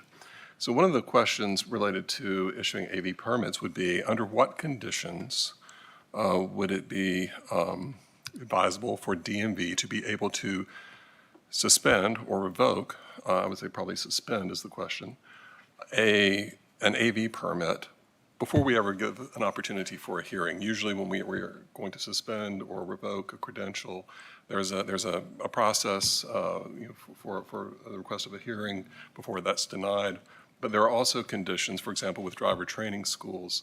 If we believe that there is a risk to public safety, we can suspend that driver training school's license prior to a hearing. So in the context of AVs, if we've issued a permit, under what conditions should DMV be able to suspend prior to a hearing to immediately stop the operation of the permitted fleet? So some options that we've presented are, DMV could have unconstrained discretion. We can make a judgment call that, this needs to be suspended. A second option would be to give us broad discretion, and I would really just reiterate the language that I mentioned. It's actually in 46.2.1705, our driver training schools. We are authorized to suspend without a hearing or prior to a hearing on a preliminary determination that the continued operation of the licensee constitutes a danger to the safety of the public. So we can have sort of a general discretion to, within the parameters of safety to the public, to make a determination that continued operation of the AV fleet would be a danger. Or you could be more constrained, and some jurisdictions have language in their statutes that specifies, for example, that the operation of the AV has resulted in or could have a significant risk of causing serious injury or death, or that the carriers whose safety statistics drop below a certain threshold that was set up in the pilot stage, or who are impeding traffic, or some other specific triggers that could authorize DMV then to immediately suspend the permit. So some considerations. If you're unconstrained, obviously you've got more flexibility to respond to novel risks and situations. Constraints that are too narrow can risk public resistance, or may risk public resistance if impacts of AVs on traffic or emergency services don't have a pathway for resolution. Clearer discretion on constraints gives more certainty to industry players, also to the agency, I would say. But whatever is decided, staff recommends that we have clear and timely appeal and reinstatement process, as we do for all the other kinds of operating credentials the agency issues. So just to be clear, the first option we want to discuss here is not what should the threshold be to revoke a license. It's, do the legislators want to give DMV broad discretion or try to define specific situations in which a license would be revoked? And if they choose to find specific situations, then we'd get into what are those situations. This would be on top of, or anything like, failure to maintain insurance, or some of the other kinds of conditions. We're talking about like sort of emergency, suspend operations, stop what you're doing. And based upon the NHTSA reporting that's already required, what are other states doing across these? Because one of the things, and I might have said this early on, we oftentimes are not the first to do something, but that generally means that there might be 26, 27 other states that we can borrow from and that we can learn what was the best practices. So from the industry, how do other states handle this right now? Delegate, it varies, and I think I gave a presentation on this a while back. Renee Gibson with AVIA. So Renee, and I'm sorry to interrupt. I know you're going to tell me it varies, but what I'm looking for is what's the best practices? Yeah, I was going to point to Texas because that's got some recent language that we worked on with a broad group of stakeholders, and so I would point you to the Texas statute. And can you expand upon how they're handling that? I mean, are they allowing broad discretion? Because again, this goes back to my original question: how much of this is going to be in the code? And how much is going to be left up to DMV? So we're kind of at that question again. And so how has Texas addressed that? Yeah, in Texas, it's if you are in violation of any of the features that were required to ascertain your permit. It's separate when it comes to the perceived safety risk. You do have to submit supporting evidence for a revocation or suspension, and it doesn't talk about, to my memory, specific scenarios, like if there is, it's very vague. It's like if there is a fatality, an injury, or property damage resulting in more than $5,000 of damage, and that's basically what it's confined to. Does that match our conversation with Texas? My recollection of Texas is that they do have some very specific Yes. provisions. So, and we're going to confirm all this and follow up in writing. I wrong? The Texas staff shared themselves as a perhaps not best practice. Okay. Because it was extremely narrowly constrained by the legislature to be an extremely serious risk, right? So first of all, it's hard to say how serious is really serious, so they felt that constraint. You know, is it going to necessarily cause a fatality? That's, again, hard to ascertain. There aren't many fatalities that happen. So the Texas staff felt that there was too much constraint and didn't allow them to adapt to concerns. And one of the things they brought up is a lot of the complaints they get, and this has come from other states we talked to, are not specifically about safety in that an AV may be causing a crash, but they are related to what I will facetiously call traffic apocalypses, and that causes a lot of concern, and people saying, why are we allowing these things to happen when, San Francisco example, they all stopped when the red lights all went out, right? So they didn't feel like they had the ability to react to that. And also, they did not feel they had the ability to react to concerns that law enforcement had, right? So there was lots of, I think, productive engagement with the industry in Texas when law enforcement started to say, hey, we can't pull them over, they're stopping, we can't tell them what to do. But the agencies themselves did not actually have authority to force those changes. And so when we talk about broader discretion, that might give DMV a little more flexibility to say, no, we're not guaranteeing this situation is going to mean somebody's going to die, but it needs to be addressed, and we need to have some power to force the industry to address it. And it needs to be addressed in a timely manner. Yes. We've just experienced a classic dichotomy of industry best practice I'll just versus flag government again, best practice. Renee with Avia, that NHTSA does have broad authority. Again, like if there's a fatality, they can immediately look at this and determine if the vehicle needs to be pulled off the road. Yeah, and I think, just again, for the legislators, what we have heard from other states is that you should think about, do you just want to have constraints because of safety, or are there other societal considerations that you want to have some teeth around, like congestion, specifically congestion, or law enforcement, which you could frame as a safety case or not. You could break, it's not a traffic fatality safety issue, but it's a different kind of safety issue. So I think that's one of the things the legislators should think about when they think about the ways they want to constrain DMV's authority to revoke or suspend licenses, is just crash safety or more. And Neuro, on that is, there's certainly, at least on our part, a preference for if it's sort of an immediate suspension, skewing that more towards safety. If it is more of a congestion, something that frankly probably requires a fair amount of discussion, that be, a suspension authority makes sense, but perhaps not immediate just because it is a challenge for us to ground whole fleets. We do that, we already have a process for that if there's any sort of collision. We meet within an hour for anything severe and decide if we're going to ground all of our vehicles. But for congestion stuff, that's a little less clear. So we would prefer if that didn't result in sort of an email in the afternoon. Great point. A Delegate Glass question? Delegate Glass? Less of a question, just, we talking, I hear you keep saying about the legislatures. I'm just saying, I would have preferred to completely avoid the unconstrained discretion, because I think there's also the side of businesses needing predictability in some of the rules. But I'm also I'm not here for the narrowest option, because there's also a need for, I believe, the DMV to be able to react to certain things, as you all have already said, before someone is seriously injured. And I wanted to underscore that the DEC appropriately, more than appropriately, calls for that timely appeal and restraint process. And I think what you said was, we'll cross the bridge of those things. Should we as the legislators decide that we want to strengthen whatever that option is, I think there's also a space for requiring, written preliminary findings, or what does it look like to have, written corrective action and things like that, the process side of things and where that lies as well. Got it. Stack? Yeah, thanks. Stack AV, Andrew Welfling again.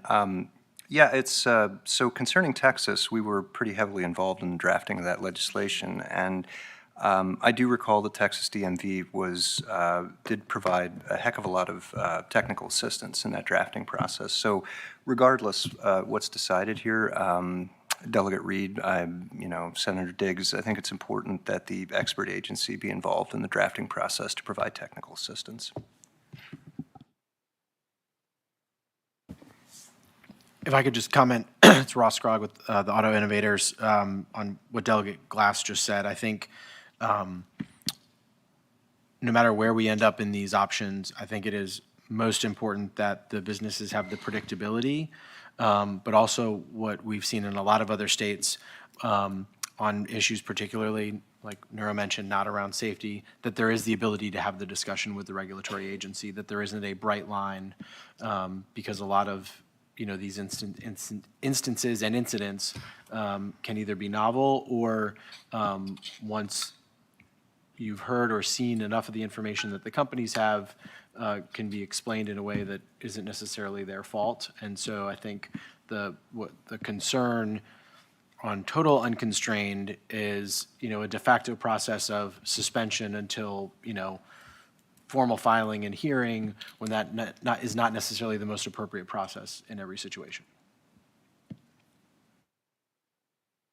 Okay. Always come back to this. All right, let's take the next step forward. We're making good time. Okay. So switching to a different issue, human operators and drivers and the question of remote assistance or remote operation.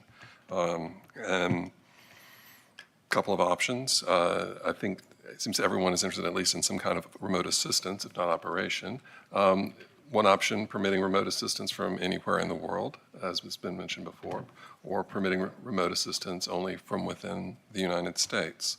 Some considerations, remote operations can take the form of either remote assistance, where the operator provides guidance or waypoints, but the car drives itself, and remote driving, where the operator takes control of steering, throttle, brakes, other parts of dynamic driving task. A remote operation from anywhere in the world may reduce costs for industry, offer more coverage around the clock. Remote operators from different countries, however, may lack context to understand driving conditions fully in Virginia. I wasn't say elsewhere in the deck, I think we have consensus that if we're talking about remote driving, then the remote driver needs the comparable credential to a driver who would actually be in the seat, to meet your earlier point. So this slide is specifically about remote assistance, where the remote person is not driving the vehicle, they're, let's say, looking out of the vehicle's camera eyes and saying, I think it's safe to go park there, go park yourself there. Could I'm sorry, Andrew with Stack AV. Just as a matter of consistency, the Federal Motor Carrier Safety Administration distinguishes not between remote driving and remote assistance, but remote operation, which they take to mean remote driving that the Commonwealth is considering here. So to the extent we could conform this to what FMCSA is thinking about, that would be very helpful just to keep it all straight in our heads. So Patrick, Delegate Reed. So what are the safety repercussions and the latency of potentially doing remote operations from anywhere in the world, potentially the other side of the globe, or within the United States, which would just be potentially a 3-hour time difference as far as like the other side of the continent? And how does that affect safety? Even before you answer that, Delegate Reed, from industry's perspective, sorry, Ross Scrogg, Auto Innovators, from the industry's perspective, if you are operating the vehicle remotely, you are driving the truck, the car, you have to have a license for that vehicle, which means you have to be in the United States because you have to be licensed. Okay.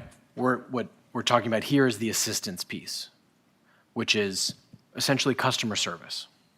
So okay, so this goes to your point. Yes, sir. So the assistance is, we're calling that just customer service. But can I specify, sir? Just yes, please. Make it, yeah, this gets a little technical, but Ross is exactly right. When we're talking about remote operations or remote driving, as is referred to in this deck, that means there is somebody sitting at a computer monitor with a joystick actually driving the truck. When we talk about remote assistance, what that means is the truck or the car which is driven by the computer, encounters a situation that it's perhaps unsure of, right? Should I go around this vehicle on a double yellow?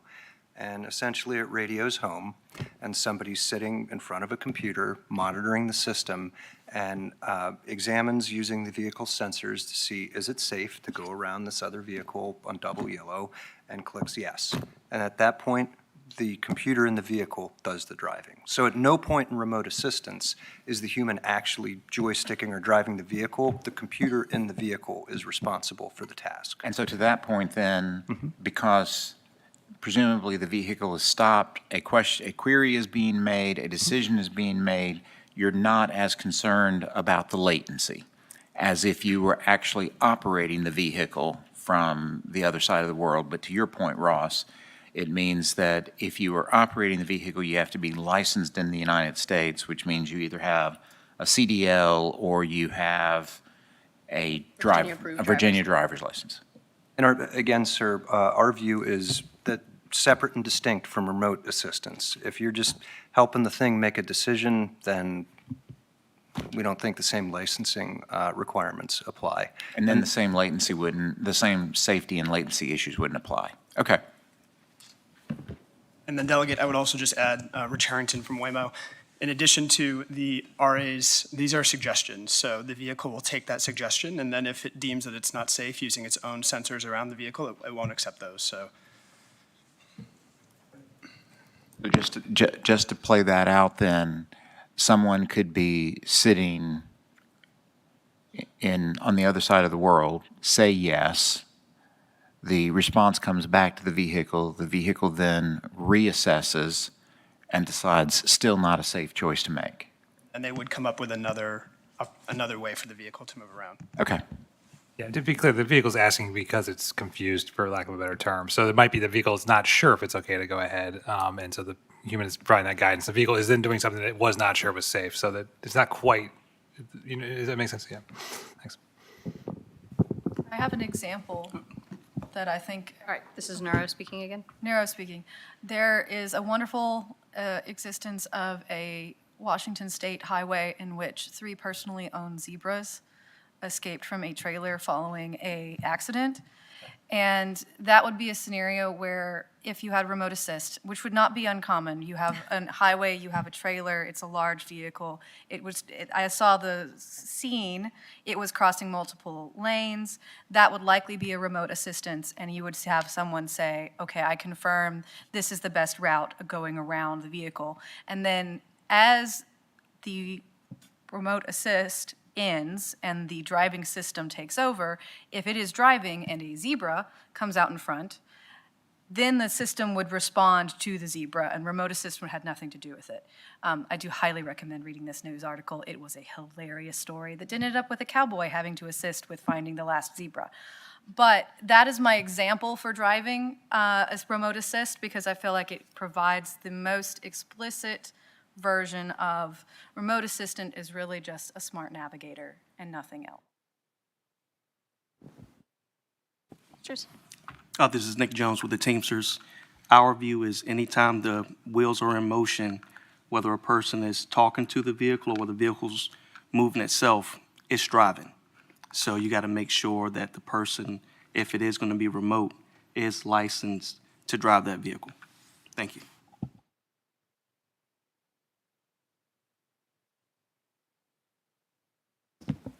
Virginia Trucking? Pat Lawrence with Virginia Trucking Association. Just to be clear, are we going to be discussing remote operation, or is it just remote assistance for this? For this slide, it's just remote assistance. If we get to the end, we will go to remote operations. We felt there was more consensus there that if it was truly remote driving, remote operations, they need the same license as a human being driving the car, whatever that license would be. So I guess, and this is where my ignorance shines, is there the chance that either remote assistance, and probably more remote operation is more my bigger fear here, that an outside party could hack the system in some way and take over? And again, that becomes more of an operation question. Is that a fear, and are there safety and security protocols in place to protect the truck or the vehicle in that instance? Yeah, connectivity with the trucks is fairly limited to the ADS manufacturer to begin with. All of us, I think it's fair to say, practice defense in depth, as well as adhere to NHTSA's cybersecurity recommendations and forthcoming standards. ISO 26, I always get it wrong. Yeah, all the twos and the sixes. But yes, I think we are fairly well defended against some sort of intrusion as that. I would also add that whatever risks there are probably the same for level 3 and level 2 and other forms of connected vehicle. So it is a broader conversation than just here. Delegate Glass question. Delegate Glass? No, just the I know that sort of talking about the US based or not, that was really the whole piece with remote assistance. I'd underscore some other things that would concern me going outside of the US. One was already mentioned, the cybersecurity and data access piece, but also going back to the conversation that I think will be had is the workforce implications, the ability to sort of enforce that the employment standards and things like that, and sort of communications with emergency folks, proficiency in certain areas with that. So that was just underscoring why I like leaning towards, I know we're not making the decision until next meeting, but leaning towards the US from within the US for those reasons. So noted. All right. Next slide, please. So this slide addresses those situations in which you have both a vehicle that is capable of operating fully autonomously, having complete control of the dynamic driving task, but you also have a human driver in a driver's seat in the vehicle. And in those circumstances, who is determined to be liable, or who should be presumed to be liable in the event of an incident? So a couple of different ways of approaching this, different presumptions. One, if a human driver is seated in the driver's seat or is operating the vehicle remotely at the time, then the human driver is presumed to be responsible for the vehicle's operation. If the ADS is fully engaged at the time of the incident, then the ADS is presumed to be the operator and the permittee is responsible for the vehicle's operation. So some considerations, the applicability of product liability law or other tort law and any kind of rules that we might want to develop. The responsibility for maintaining and providing data regarding the vehicle's operation, which will be crucial to determining whether the ADS was in fact fully engaged at the time of an incident. And then with either option, the final language will also need to include requirements on incident-related data collection, such as video.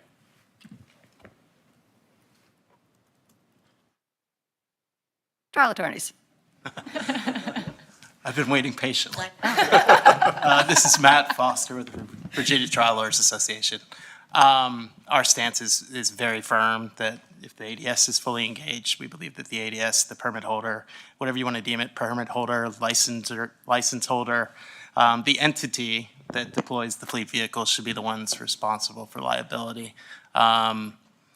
There could be, we foresee, and I would analogize it to the transportation network companies and how those are regulated from a liability perspective, that we gain access to information through statutory framework, that we know whether a TNC network and their platform is engaged, and it immediately, that is the first source of liability if that vehicle is involved and deemed a negligent actor.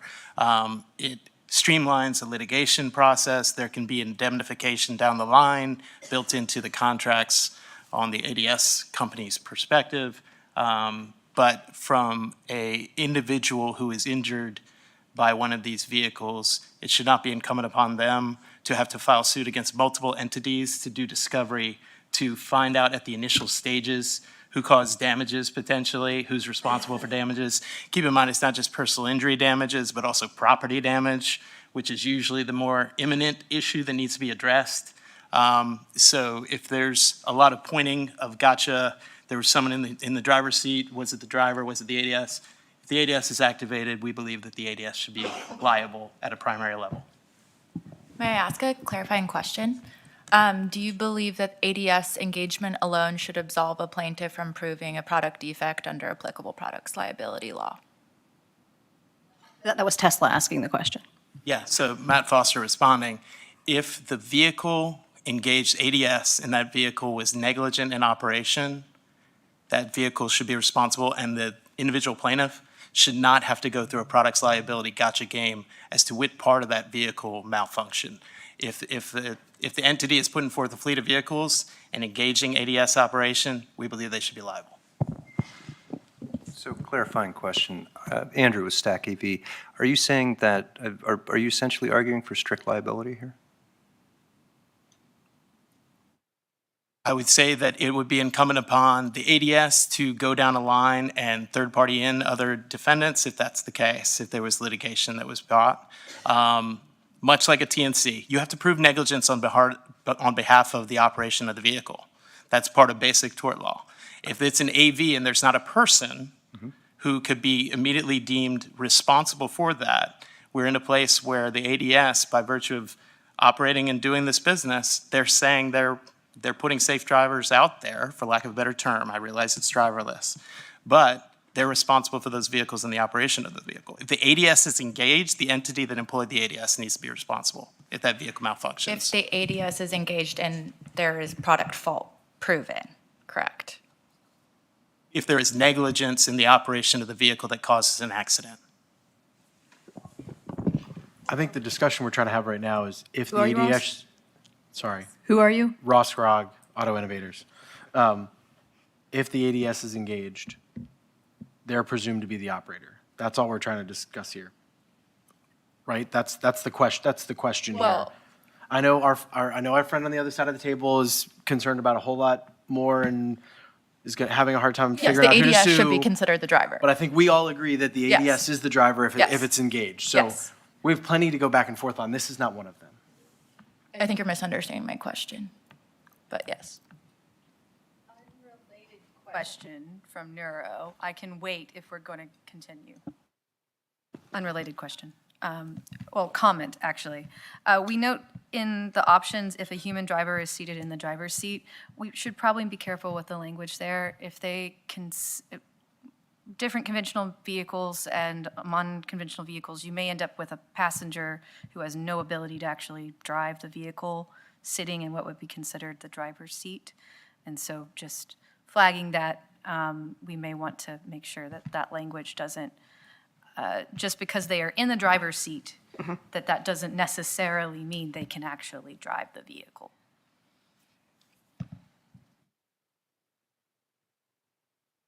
All right.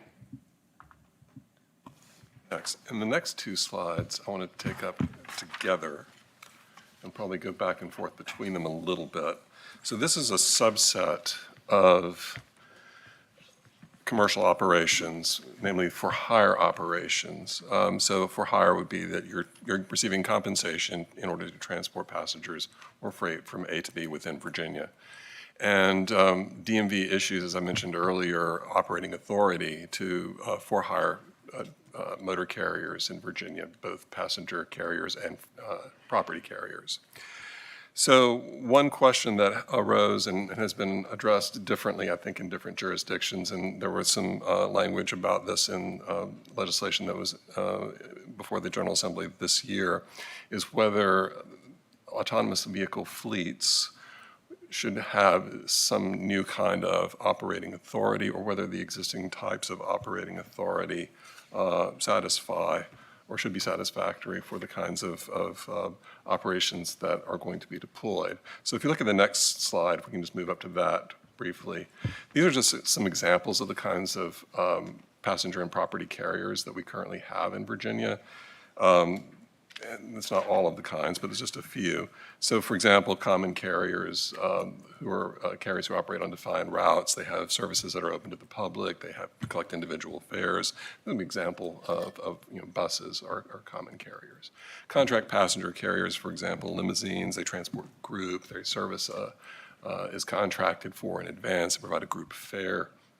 We also have brokers who are not actually motor carriers, they are more or less travel agents. They put passengers and licensed motor carriers together, and the motor carriers are operating commercial vehicles, and I'm not using that in the sense of heavy vehicles, but simply vehicles that are being used by a motor carrier. Distinct from transportation network companies, who are kind of like brokers in a way, in that they provide a platform to connect passengers with drivers, but those drivers are using personal vehicles.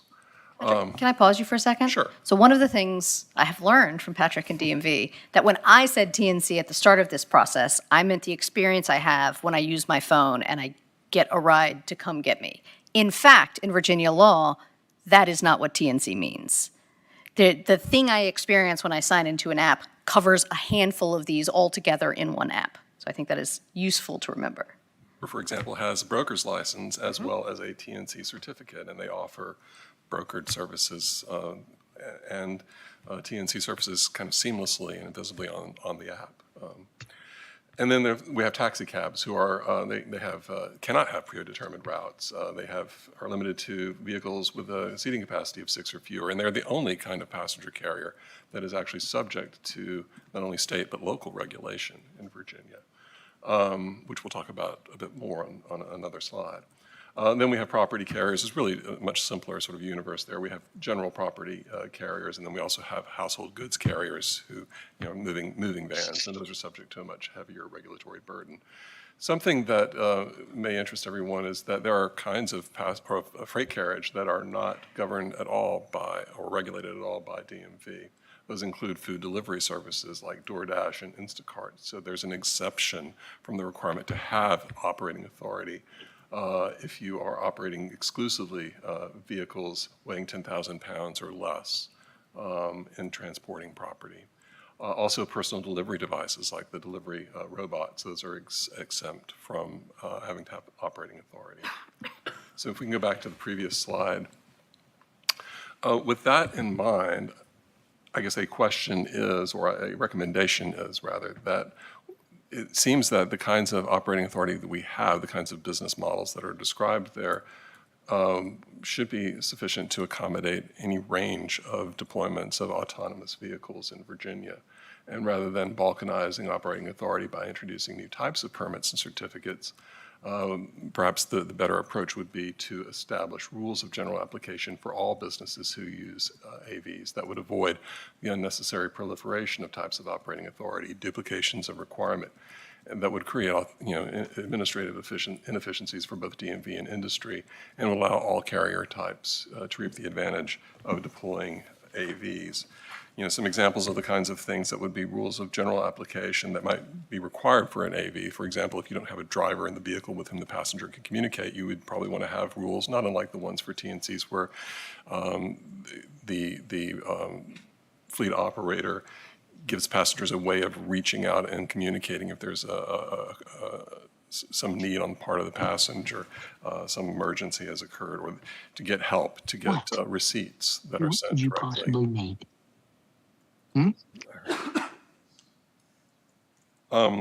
Also, I think a question would be whether insurance should remain the same. Currently, we have for passenger carriers that are operating for hire insurance that goes anywhere from $125,000 for taxi cabs up to $5 million for passenger carriers who are transporting in vehicles with seating capacity of 16 or more.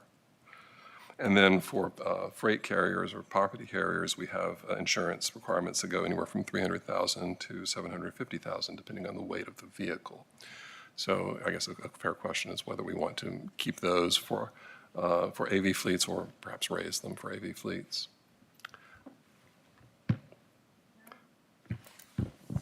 Amanda Ham with Neuro again.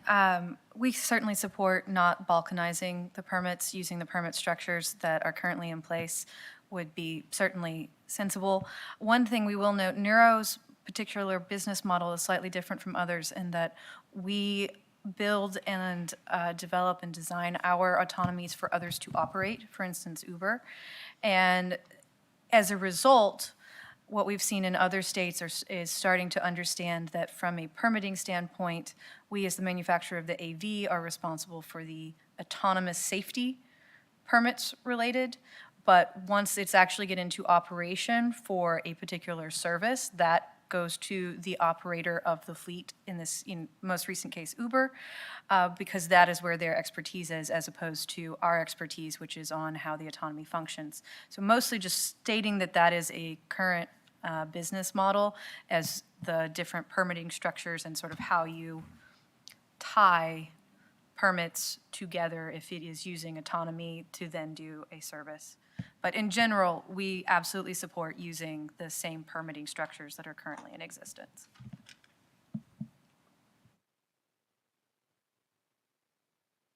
Question from ATU?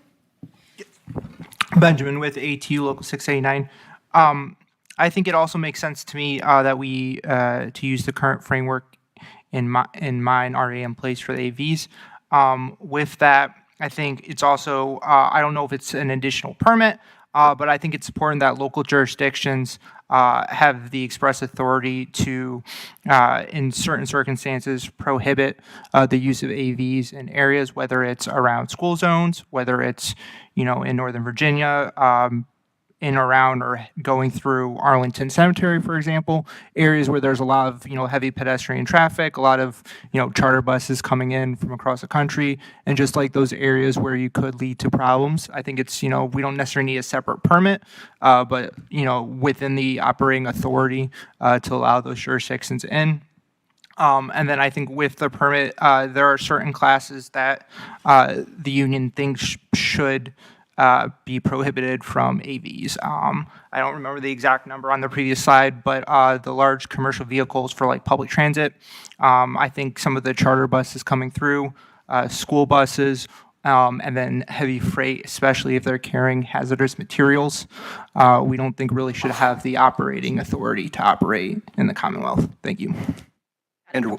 We're going to go into the local regulation thing in just a second, too. Andrew Welfling, Stack AV. With every respect to my friend from ATU, we wholeheartedly disagree with the prohibition on commercial carriage of freight.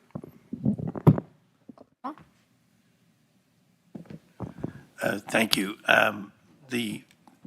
Again, addressing the previous speaker, Michael Cooper from MWA, Washington Dulles International Airport. The reason that we're at this table is that previous iterations of legislation had a specificity that said local governments cannot do any additional regulation above and beyond what's defined in the legislation. And it's just instructive for perhaps folks at this table and my friend to the left of me here that local governments, except for Washington Dulles and Reagan National Airport, all of the remaining 64 public use airports in Virginia are owned or operated by a local government. So the carve out that I was speaking to earlier when we were speaking about having airport operators define when and in what manner you can come on the airport is linked to any restrictions, should there be any, in future legislation for local government to regulate AVs. In other words, there should be a carve out for airports if local government is at all restricted. Deputy Secretary Schul, if I could interject for a second, we are about 2 minutes from 3 o'clock.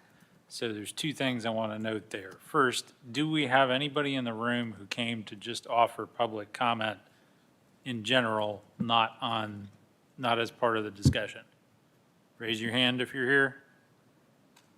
All right, not seeing anyone, we do have one back here. So we need you to get to a mic so you can offer your public comment and then go ahead and we'll take care of that. The podium has one or by one of the tables. Thank you. Hello. Good afternoon. My name is Bradley Calhoun, Bradley David Calhoun. I'm the founder of Ember Initiatives. It's a community-based disability service provider here in the Richmond region. I work directly with adults with intellectual and developmental disabilities who depend on transportation to participate in employment, recreation, relationships, healthcare, and ordinary community life. The existing transportation system frequently involves restricted destinations, lengthy pickup windows, missed rides, and extensive staff time spent arranging or providing transportation. Autonomous mobility could help address these barriers, but only if disability access is incorporated at the beginning rather than added after systems have already been designed. I'm developing the Ember Mobility Access Project, or EMAP. It's a person-centered model that would combine autonomous transportation with individualized accessibility planning, remote human support, caregiver communication, and reliable backup transportation. I respectfully ask the work group to include people with intellectual disabilities, developmental disabilities, sensory, communication, physical disabilities, and the providers who support them in Virginia's pilot permitting accessibility and data reporting discussions. This technology should expand independence while creating and strengthening human support roles, not simply eliminating them. I would welcome an opportunity to provide additional information as this work continues. And that's it. Thank you. That's wonderful. Thank you so much for being here. We appreciate it. And we are happy to follow up. Do we have anyone else in the room who came to offer public comment generally? Can I add something? This is Delegate David Reed to the question about local authority, and I just want to kind of borrow from this idea of balkanizing things. So we don't want to balkanize the permitting process. I think we pride ourselves in having a very uniform Department of Transportation across the entire Commonwealth, and so therefore it's like, with the exception of maybe Dulles and DCA, it's like I don't think that we want to go down the path of allowing localities to determine where, when, or how autonomous vehicles are going to be used. We don't allow them to restrict how an individual drives the vehicle. We don't allow them to restrict how TNCs are used, at what time of the day or where. And so therefore, I think we need to, with a lot of these things, we need to kind of adhere to what we have proven already works and not try to have 133 different thoughts and jurisdictions about how we are going to implement autonomous vehicles. Delegate Reed, Can Ross you move to the Grog, next slide? Yeah. Ross Grog Auto Innovators, just to comment on that, I think 100% agree. Actually, the I next do one. think most of the airports that people would be taking an AV to are actually owned by commissions or authorities, like CRAC in Richmond, Norfolk's Airport Authority, the Roanoke Airport Authority. So I think it would be easy to add to your airport brethren the airports that may want to limit or direct where exactly these vehicles need to drop off passengers like they do for TNCs today. And I was going to say, and I think that's a good point, because like I know, like at Leesburg Airport, there's just a parking lot. So what I think Mr. Harrison will point out is that if we follow the non-balkanization of the carrier types, that implies that there is no local regulation except for those who classify as taxi cabs. So we want to point that out. Right. So if you had an AV fleet that was being deployed as a taxi cab and you wanted to avoid local regulation, then you would probably need to have a special exception for that. Or find a way to make yourself a black carrier. So how would an autonomous vehicle provider, would they actually have to apply with the SCC or with DMV and go, we're applying to be a taxi cab as opposed to one of the other? Right. I mean, so there are various kinds of carriers, including taxi cabs, and taxi cabs have minimal requirements at the state level. There are requirements that, for example, that the vehicle have a seating capacity of 6 or fewer. There are some other provisions that are pretty de minimis. There's also a very low insurance requirement compared to some of the other types of passenger carriers. But yeah, they are subject to local regulation. So there could be a carve out. And I think to just add on to what Secretary Shule was saying, as well as what Ross was saying, is that we have existing processes and procedures in place. And so therefore, if an autonomous vehicle provider wants to apply as a taxi cab, then the local regulations will apply. And if they want to be one of the other items, then those would apply.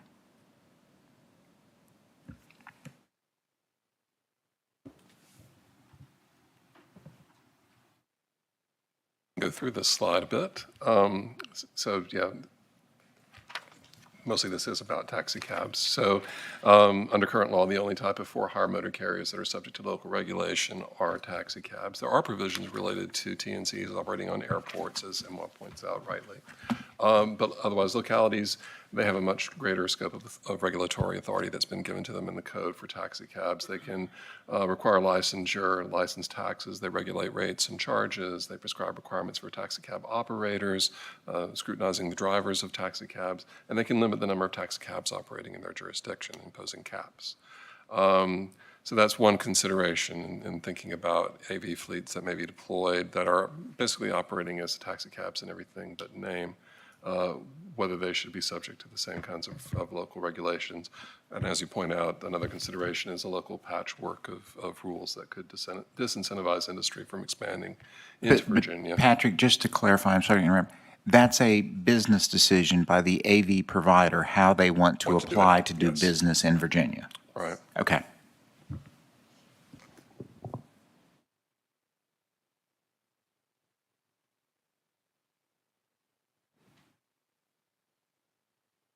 Slide. So one question is, for the permit, do we want to impose a fee for the permit? Oh, I'm sorry, this is the slide before that. For the fleets of permitted vehicles, do we want to require them to be based in Virginia, in whole or in part? Say, for example, to require at least 75% of AVs that are permitted in Virginia to be garaged here, with the benefit of contributions to revenue from the car tax or the machineries and tools tax, whichever may apply, registration fees, motor vehicle sales and use tax, and so on, or no requirement to base any particular number of vehicles in a fleet in Virginia. Considerations including bringing in revenue to the state and localities using the existing revenue channels, avoiding setting up new collection mechanisms. But there would be obviously complexities with operating across jurisdictional borders in Northern Virginia, and to the extent that we're involving inter-jurisdictional travel, that also would be implicated. All right, let's start with Neuro and then Stack. All right, Amanda Ham with Neuro. Neuro has a lot of experience with this because we consistently move our vehicles back and forth between our closed test track in Nevada and California for different variations of software and hardware stacks testing, and I can admit it is a lot of churn for us and for DMV in both California and Nevada to constantly be registering and re-registering and moving off of permit those vehicles when they may, because of testing, be there for a day, or we end up extending testing and now they've hit the 30-day requirement and so we need to move over. So our preference, at least for just the overall churn of paperwork, is if there is a fee, that it not be tied to registration percentages. We certainly can, make sure we maintain a bit of the fleet. We have at least one vehicle platform type or something like that, but we would prefer, if there is concerns about revenue, that be addressed at the permit application level instead of a per vehicle garage basis.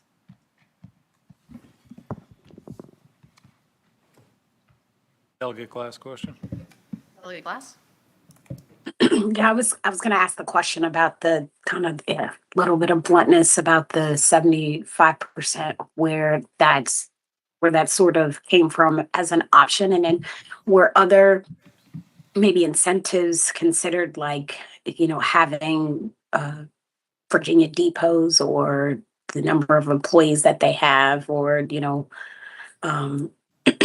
servicing particular areas, because I know there was a mention of there was a selling point of rural areas, but serving under service areas or research partnerships as an incentivize the 75%, when we know the bulk of this is going to be probably in that DC, Maryland area, and if it is in the Hampton Roads area,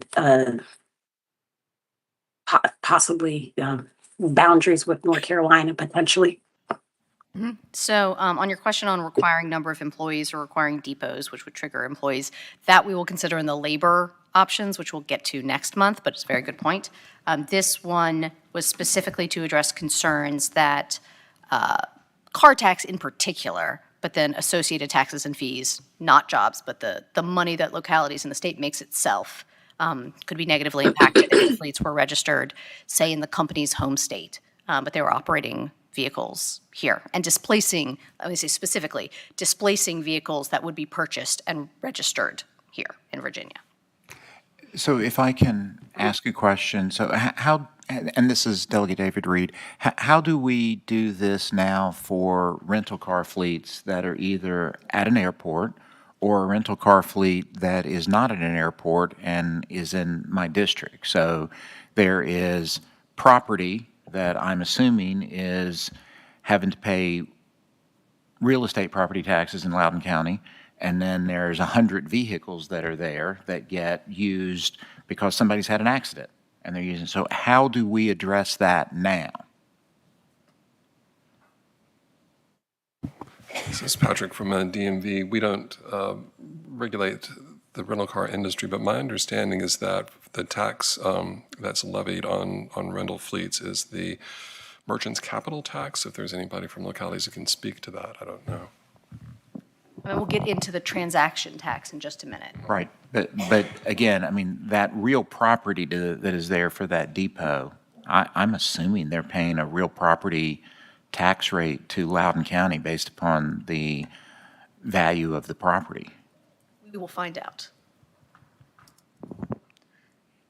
Because if you haven't figured out, it's like wherever possible, my preference is like if we've already done something else, let's use that as a baseline model.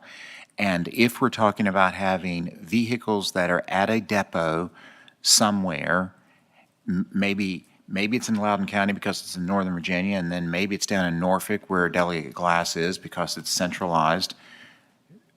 I think we just need to know how that's going to be addressed. I know that I read something recently that many, not all, but many rental car companies are able to register vehicles in Oklahoma because of some Oklahoma fleet registration type of thing, and then have those vehicles operating in other states. But it was my understanding that Virginia has something written into the code that does not prevent, or does not allow for that type of gaming of the system to work. So what I'm hearing is we'll do some research on the rental cars, and also maybe we should have split these options into requiring vehicles registered in Virginia versus requiring depots in Virginia, and that's an option that is of interest.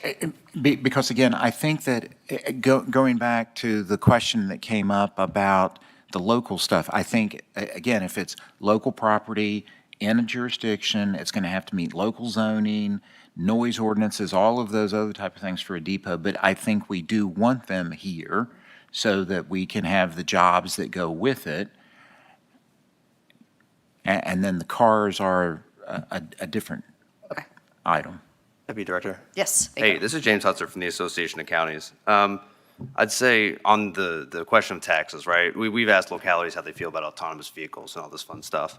And I wouldn't say any locality that have come to me specifically asked for any sort of tax structure.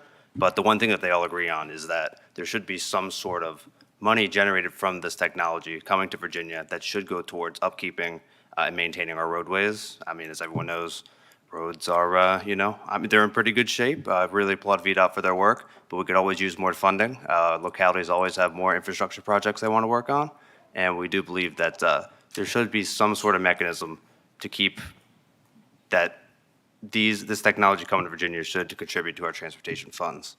And the only other thing I'd want to say on the previous slide is that the only other thing localities generally agree on is that there should be some sort of local law enforcement interaction plan between AVs and the local sheriff or the local police force. And we do have some counties who support geofencing in certain areas throughout certain times of the year. The only, one example I have is, July 4th festival, restricting or allowing autonomous vehicles in certain parts of the locality on that day. So those are, again, we've had a couple counties reach out to us on this. A lot feel like they won't be affected in the near term. But the ones who have high interest in this, and big takeaway is just coordinate with your locality on safety issues, and we would like to see some funds go towards transportation projects. And James and the industry folks as well. So I just want to clarify, because like the 4th of July thing is really a very legitimate question, but it's like, I'm going to borrow again from like Leesburg. So Leesburg will set up, they'll set up restricted areas that are for first Friday of each month. The autonomous vehicle is going to be intelligent enough not to drive down King Street when there are barriers there for 4th of July. I mean, correct? It will route to another. So I think if a locality has set an area up as being restricted because of 4th of July celebration to keep out people like me and you, then it would keep the autonomous vehicles out as well. Sure. Again, this is James. As long as there is some sort of local interaction between where and how these vehicles are operating, and a local government, again, we're not asking for a specific framework, but we do believe those conversations need to take place, 100%. I'm going to start pushing forward quickly, just because we're over time already. So if you have a comment that's just seconding your friend, just clap and we'll note it. All right. I also Can I make an ask real quick, Delegate Deputy Glass, Secretary? Yes, Delegate Glass. My apologies. It's not it's just an ask for like when we wrap our mind around these fees. Is there a way that we can get a clear understanding of what fees are sufficient to fund? What are the things that we know that we're going to have gaps that we need to fund so that we can kind of have a clear, you know what I'm saying? I don't want to overtalk So it. Patrick, could we jump through I think there's 2 or 3 types of fees. Let's talk about them all and then take comments on them as a group. I think the only other slide that we have related to fees for today that we had scheduled was this next one on fees at the time of permitting. So this would be a permit application fee to cover the cost of administering the program at a minimum and other state agency costs, or to also include, to be set at a level that would support law enforcement training about AVs. And there are obviously, it could be set at other levels to support other things. But that's the permit application fee. Actually, the next slide. Josh, can you do that one? Yeah, Josh. Yeah, and I won't read the slide at folks here, but this is more on the taxes side. A few different options presented about charging a sales and use tax for AV transactions, charging a special per VMT, for example, tax, charging the tax for all passenger carrier services, which would include but not be specific to AVs, or doing nothing where it's not currently included in the sales tax because it's not about tangible personal property right now. And there are some proposals elsewhere, like in current DC has a 6% tax on gross revenues of ride-hailing services, and the introduced legislation in DC was 15 cents per VMT for AV permit holder. All right, so to summarize, in terms of the gaps we're trying to solve, the first, and I think most basic, is that overseeing this will cost state agencies money, and it is very common for us to charge fees that are adequate to cover the cost of implementing whatever it is that we do. So that I don't think should be that controversial, and we would calculate how much that is in the normal legislative process and set the fees. The next level is, I think, as the gentleman from VACO brought up, we are, and I think now all states are recommending a law enforcement interaction plan. Mm-hmm. But in addition, would we charge additional fees to support training for law enforcement in localities as this expands? That's another potential use of fee. The third thing we want to pay for is impact on the transportation system. And again, that's what the gentleman from VACO brought up. So in this retail sales and use tax, some of the money in the current retail sales and use tax could go towards transportation. An AV VMT tax could go entirely to transportation or to something else that the legislature wants you to have a little more control because it wouldn't just be like any other retail sales and use tax. So those are, I think, the 3 major things we were looking at covering. The cost to DMV and VDOT basically to oversee this, the cost to law enforcement for special training, and things using the transportation system should financially support the transportation system as the third. I am open to thinking of other things people may want to have covered, but those are the 3 we considered. Senator Diggs.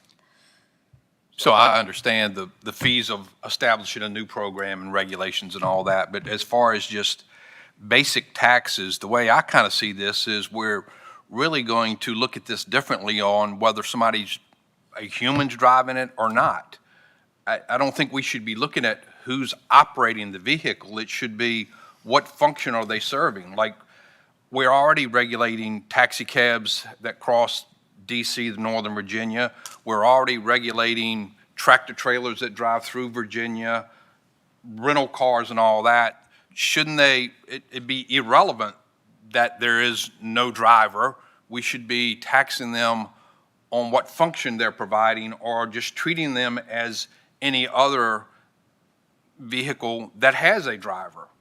And to me, that would just simplify everything, except for, of course, there are new regulations, law enforcement training, new program, I get that. But short of that, I think it's irrelevant who is driving the vehicle. They should just all be treated like any other vehicle with a driver. Andrew Stack. So in the first instance, I think if an application fee and money's recovered to help the DMV administer the program is the question here, so long as they're reasonable, appropriate, and practicable. I think that's something industry can support. When it comes to other taxes proposed in here and others that might be under consideration, I think it's worth considering, at least in in the near term, how much revenue do you think you're going to develop or generate from AV operators in the state? Is that actually going to be appreciable and make a meaningful dent in any budget deficit or support of other programs? Because, for example, if my company's only driving 2 or 3 trucks through Virginia, how does that appreciably add to state revenues? So if I can answer that question, because it's like, I think we have to learn from what we have done in the past. And so let's just take as an example electric vehicles. I'm sure that someone made the very same argument at one point in time at the early stages of electric vehicles, and it's like, it's only going to be a few of them. Why do we need to worry about any type? They're not paying for gas, but they're still on the road, but it's only a few of them, so, whatever. Now I think it makes up 10% of of new car sales in Virginia, and it became, we had to go backwards in time because we had not applied any mileage use tax, no tax on kilowatt hours that are at level 3 chargers, and then we had to implement a, what do we call it, a highway use fee? Which for electric vehicles, and keep in mind that is paid at the same time that you pay the annual car tax, which is just makes it even more unpopular with people. And so we have to learn from that lesson, and while it might only be 1 or 2 of your trucks now, and it might be only a handful of yours, the idea of being able to have better, safer roads means that the idea is that it's going to proliferate and it's going to become the norm. And it is so much harder for us as legislators to go back and tell somebody, it's like, oh, look, you've been able to do this for 15 years and we've not been charging you. Now we have to do it. And you can see this play out also. And let's see here, I'm going to look around the room. So I did this earlier this morning. I'm not sure where Nash is. Nash is over there. I did this earlier this morning. When was the last time anybody in here bought a music CD? Give me a guess. 10, 15 years ago? I think when I was talking to him, he's like 30, and it was like he was trying to remember when it was. So you paid a tax on that. It was probably $10 for the CD. You paid a 5% tax. Fast forward now, you have now been buying things on iTunes at 99 cents a piece, or you've been doing streaming music, and that is all lost revenue to the General Assembly. And now you say, oh, well, we want to be able to charge you for your streaming services, and it's the same as what you were paying 15 years ago. There's a 15-year temporal disconnect. And for some people, like Nash, who's over here, who's 30 years old, he's never known anything but streaming music. And for the entirety of his adult life, he's been getting it for free. So if we don't address these issues now, 10 or 15 years from now, whoever our successors are going to say, why didn't they address this now? Because now it's been being free for the last 10 or 15 years. So if it's not this, it's got to be something. But we've still got to be able to pay for road maintenance and new construction and all of those other things that go with transportation. Well, sir, could I ask very respectfully, what state taxes would autonomous trucks or autonomous robo-taxis not be subject to? Well, that's what we have to figure out, because again, if they are electric vehicles, and let's just play this out, because it's like we had this earlier discussion about rental cars. So let's say that they are not based in Virginia, the vehicle, the passenger vehicle, and it's not paying a local tax of any type of thing, and it's electric, so therefore it's not paying when it stops to fill up at the gas station, then it is driving on Virginia roads with paying nothing. So we have to address this. If it is a heavy truck, I know that there are interstate commerce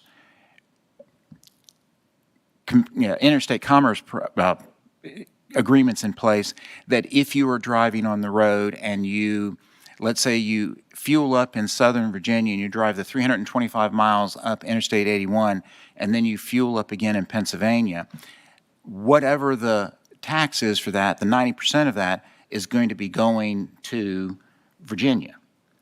So if your vehicles are electric and you've now just driven that 325 miles and not stopped, you've still used 325 miles of Interstate 81 in Virginia, and we have nothing to be able to pay for it. So our trucks are diesel, sir. Okay, so then that's, but there are others that are, so then yours would fit within the current existing standards. And then that way we'd be able to go, okay, no big deal, because it's the same as what we've talked about before. But we have to think through this, or we're going to exacerbate a problem that we already have. Understood, sir. I was just trying to understand a little better. No, and I didn't know if yours were electric or not, because I think Torque does electric. Oh, so we do diesel as You do well. diesel Yeah, as and I was well, going okay. to chime in. So so for us, we do diesel, and as a commercial motor carrier, we also pay an array of taxes, like an international fuels tax, because we traverse between different states. So we regularly pay those at the federal level. The other thing I just wanted to point out is that when it comes to, I know you guys mentioned like taxes for law enforcement training. We do a lot of law enforcement and first responder training today. We've already trained something like over 300 first responders in Texas, several dozen in Michigan, and also some in Virginia. And those we do not because there's a tax, but we do that because we believe it's absolutely important that first responders know how to interact with our trucks.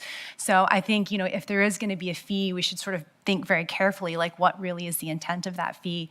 And then one thing I would just agree with Stack is, possibly if it's at a permit level, that sort of makes sense. But I would definitely caution against like a VMT or like even the sort of the other garaging level as well. And I think the thing with the training and the interaction, this is one of those things where, again, there are different ways to do this.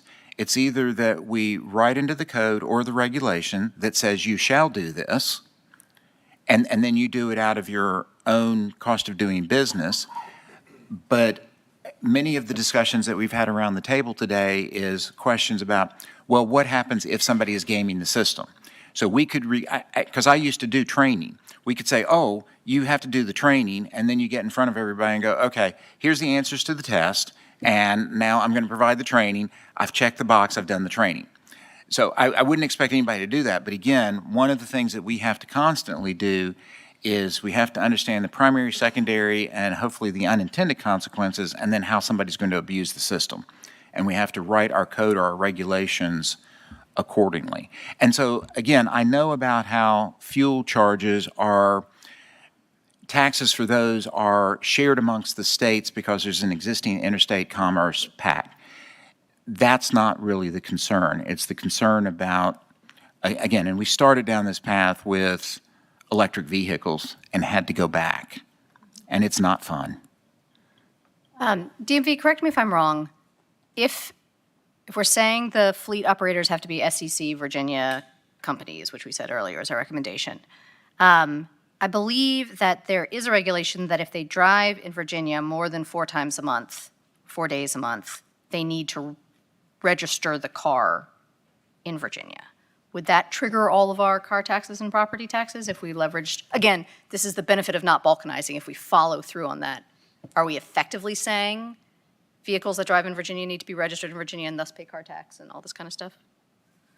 There is a statute that says yes, that if you are driving for purposes other than pleasure in Virginia on a certain basis, then you need to be registered in Virginia. There are some exceptions to that, like it's been mentioned. There are international or multi-jurisdictional, interjurisdictional compacts like the International Registration Plan and the International Fuel Tax Agreement that allow you to base in one jurisdiction, travel in multiple jurisdictions, and so you have that one registration, that one tax home. But then you are paying apportioned fees and apportioned taxes to the other jurisdictions. Right, so that might be also a model to explore. I think the concern, what triggered this for me is when you describe moving back and forth between Nevada and California. If the vehicles are permitted to drive in California but not registered in California, California is losing revenue. And Nevada is gaining it. And what we also don't want to set up is a gaming across state borders situation where we're trying to incentivize certain behavior and certain registration. And I'll just add to that, it's like, I also don't want there to be an extra administrative burden on you, because it sounds really painful to like have something in Nevada at your test track and for like a day or 2 days or whatever, and then having to re-register it and then register it in California. That just sounds administratively onerous. And I would say that maybe what we consider is there's a difference between the pilot phase and the deployment phase. Is during pilot or our considered testing, we move vehicles a lot because we are trying to improve upon the vehicles. But once they are actually generating revenue, it is much less common for us to move our fleet, at least for Neuro.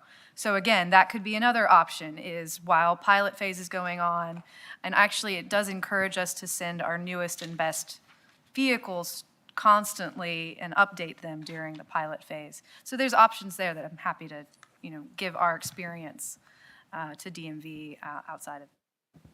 And again, this is really precipitated. So your vehicles are diesel. I think Waymo is electric, right?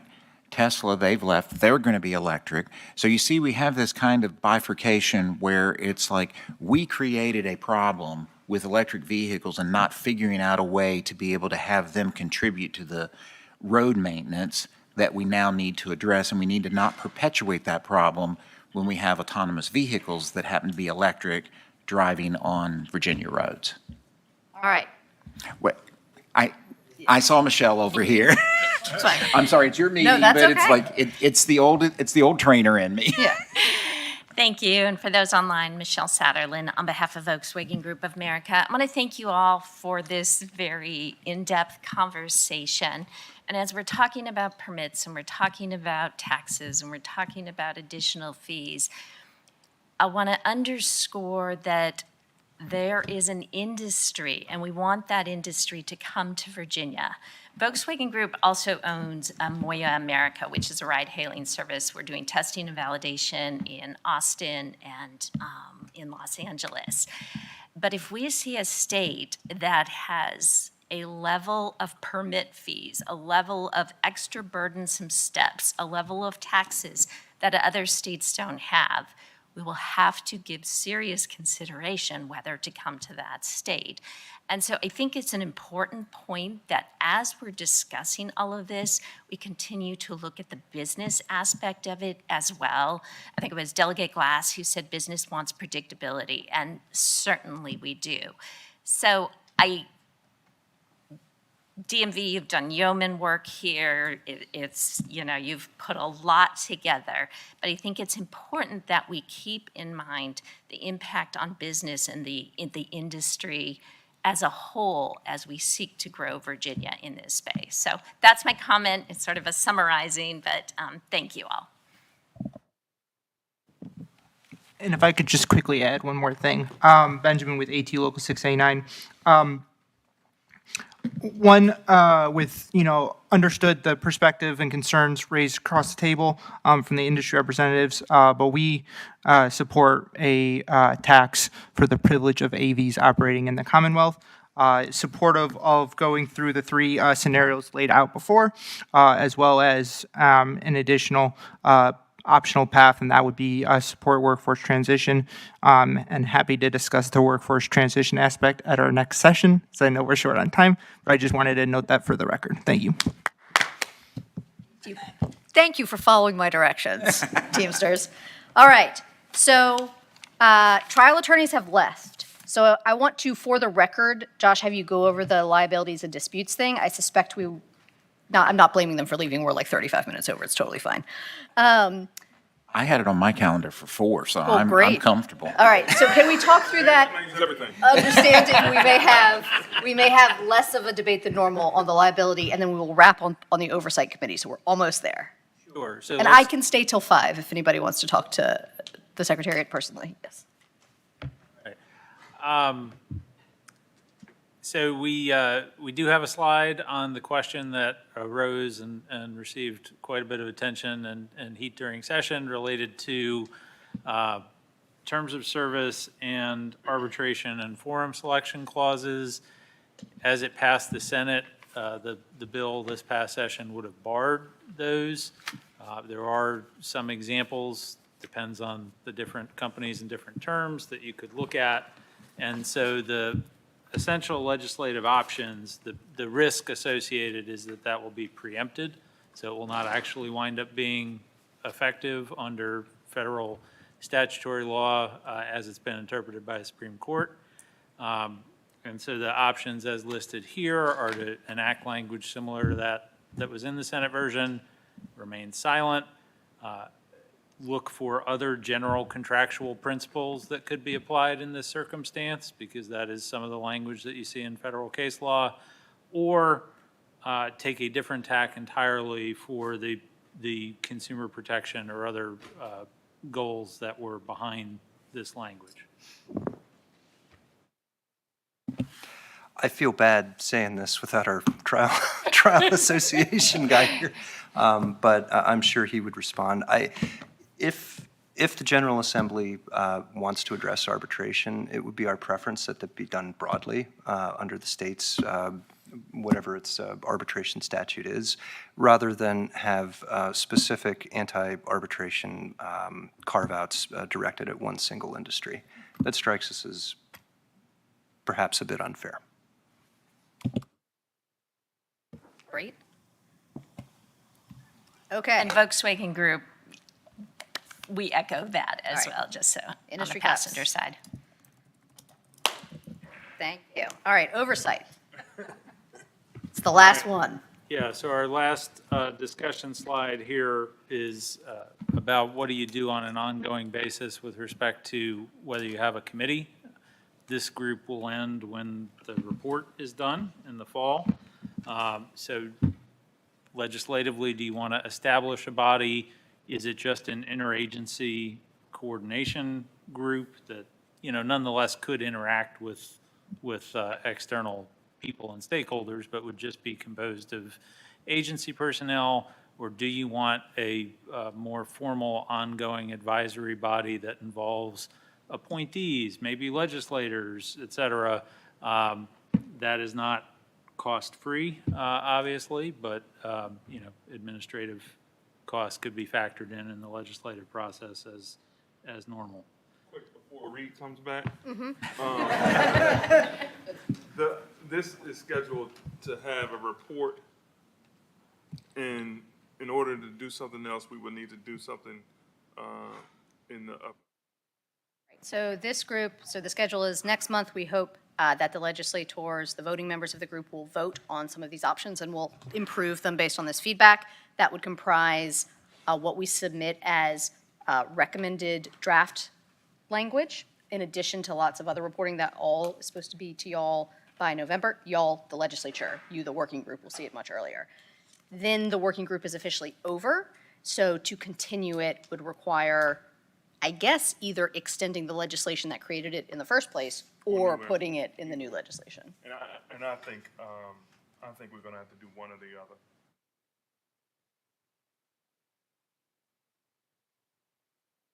So, motion to adjourn while he was at the bathroom. So. I'm not saying anything. I held her off for you. No, it's okay. No, but I do think this has been meaningful, and I would support Delegate Glass if she so wishes to.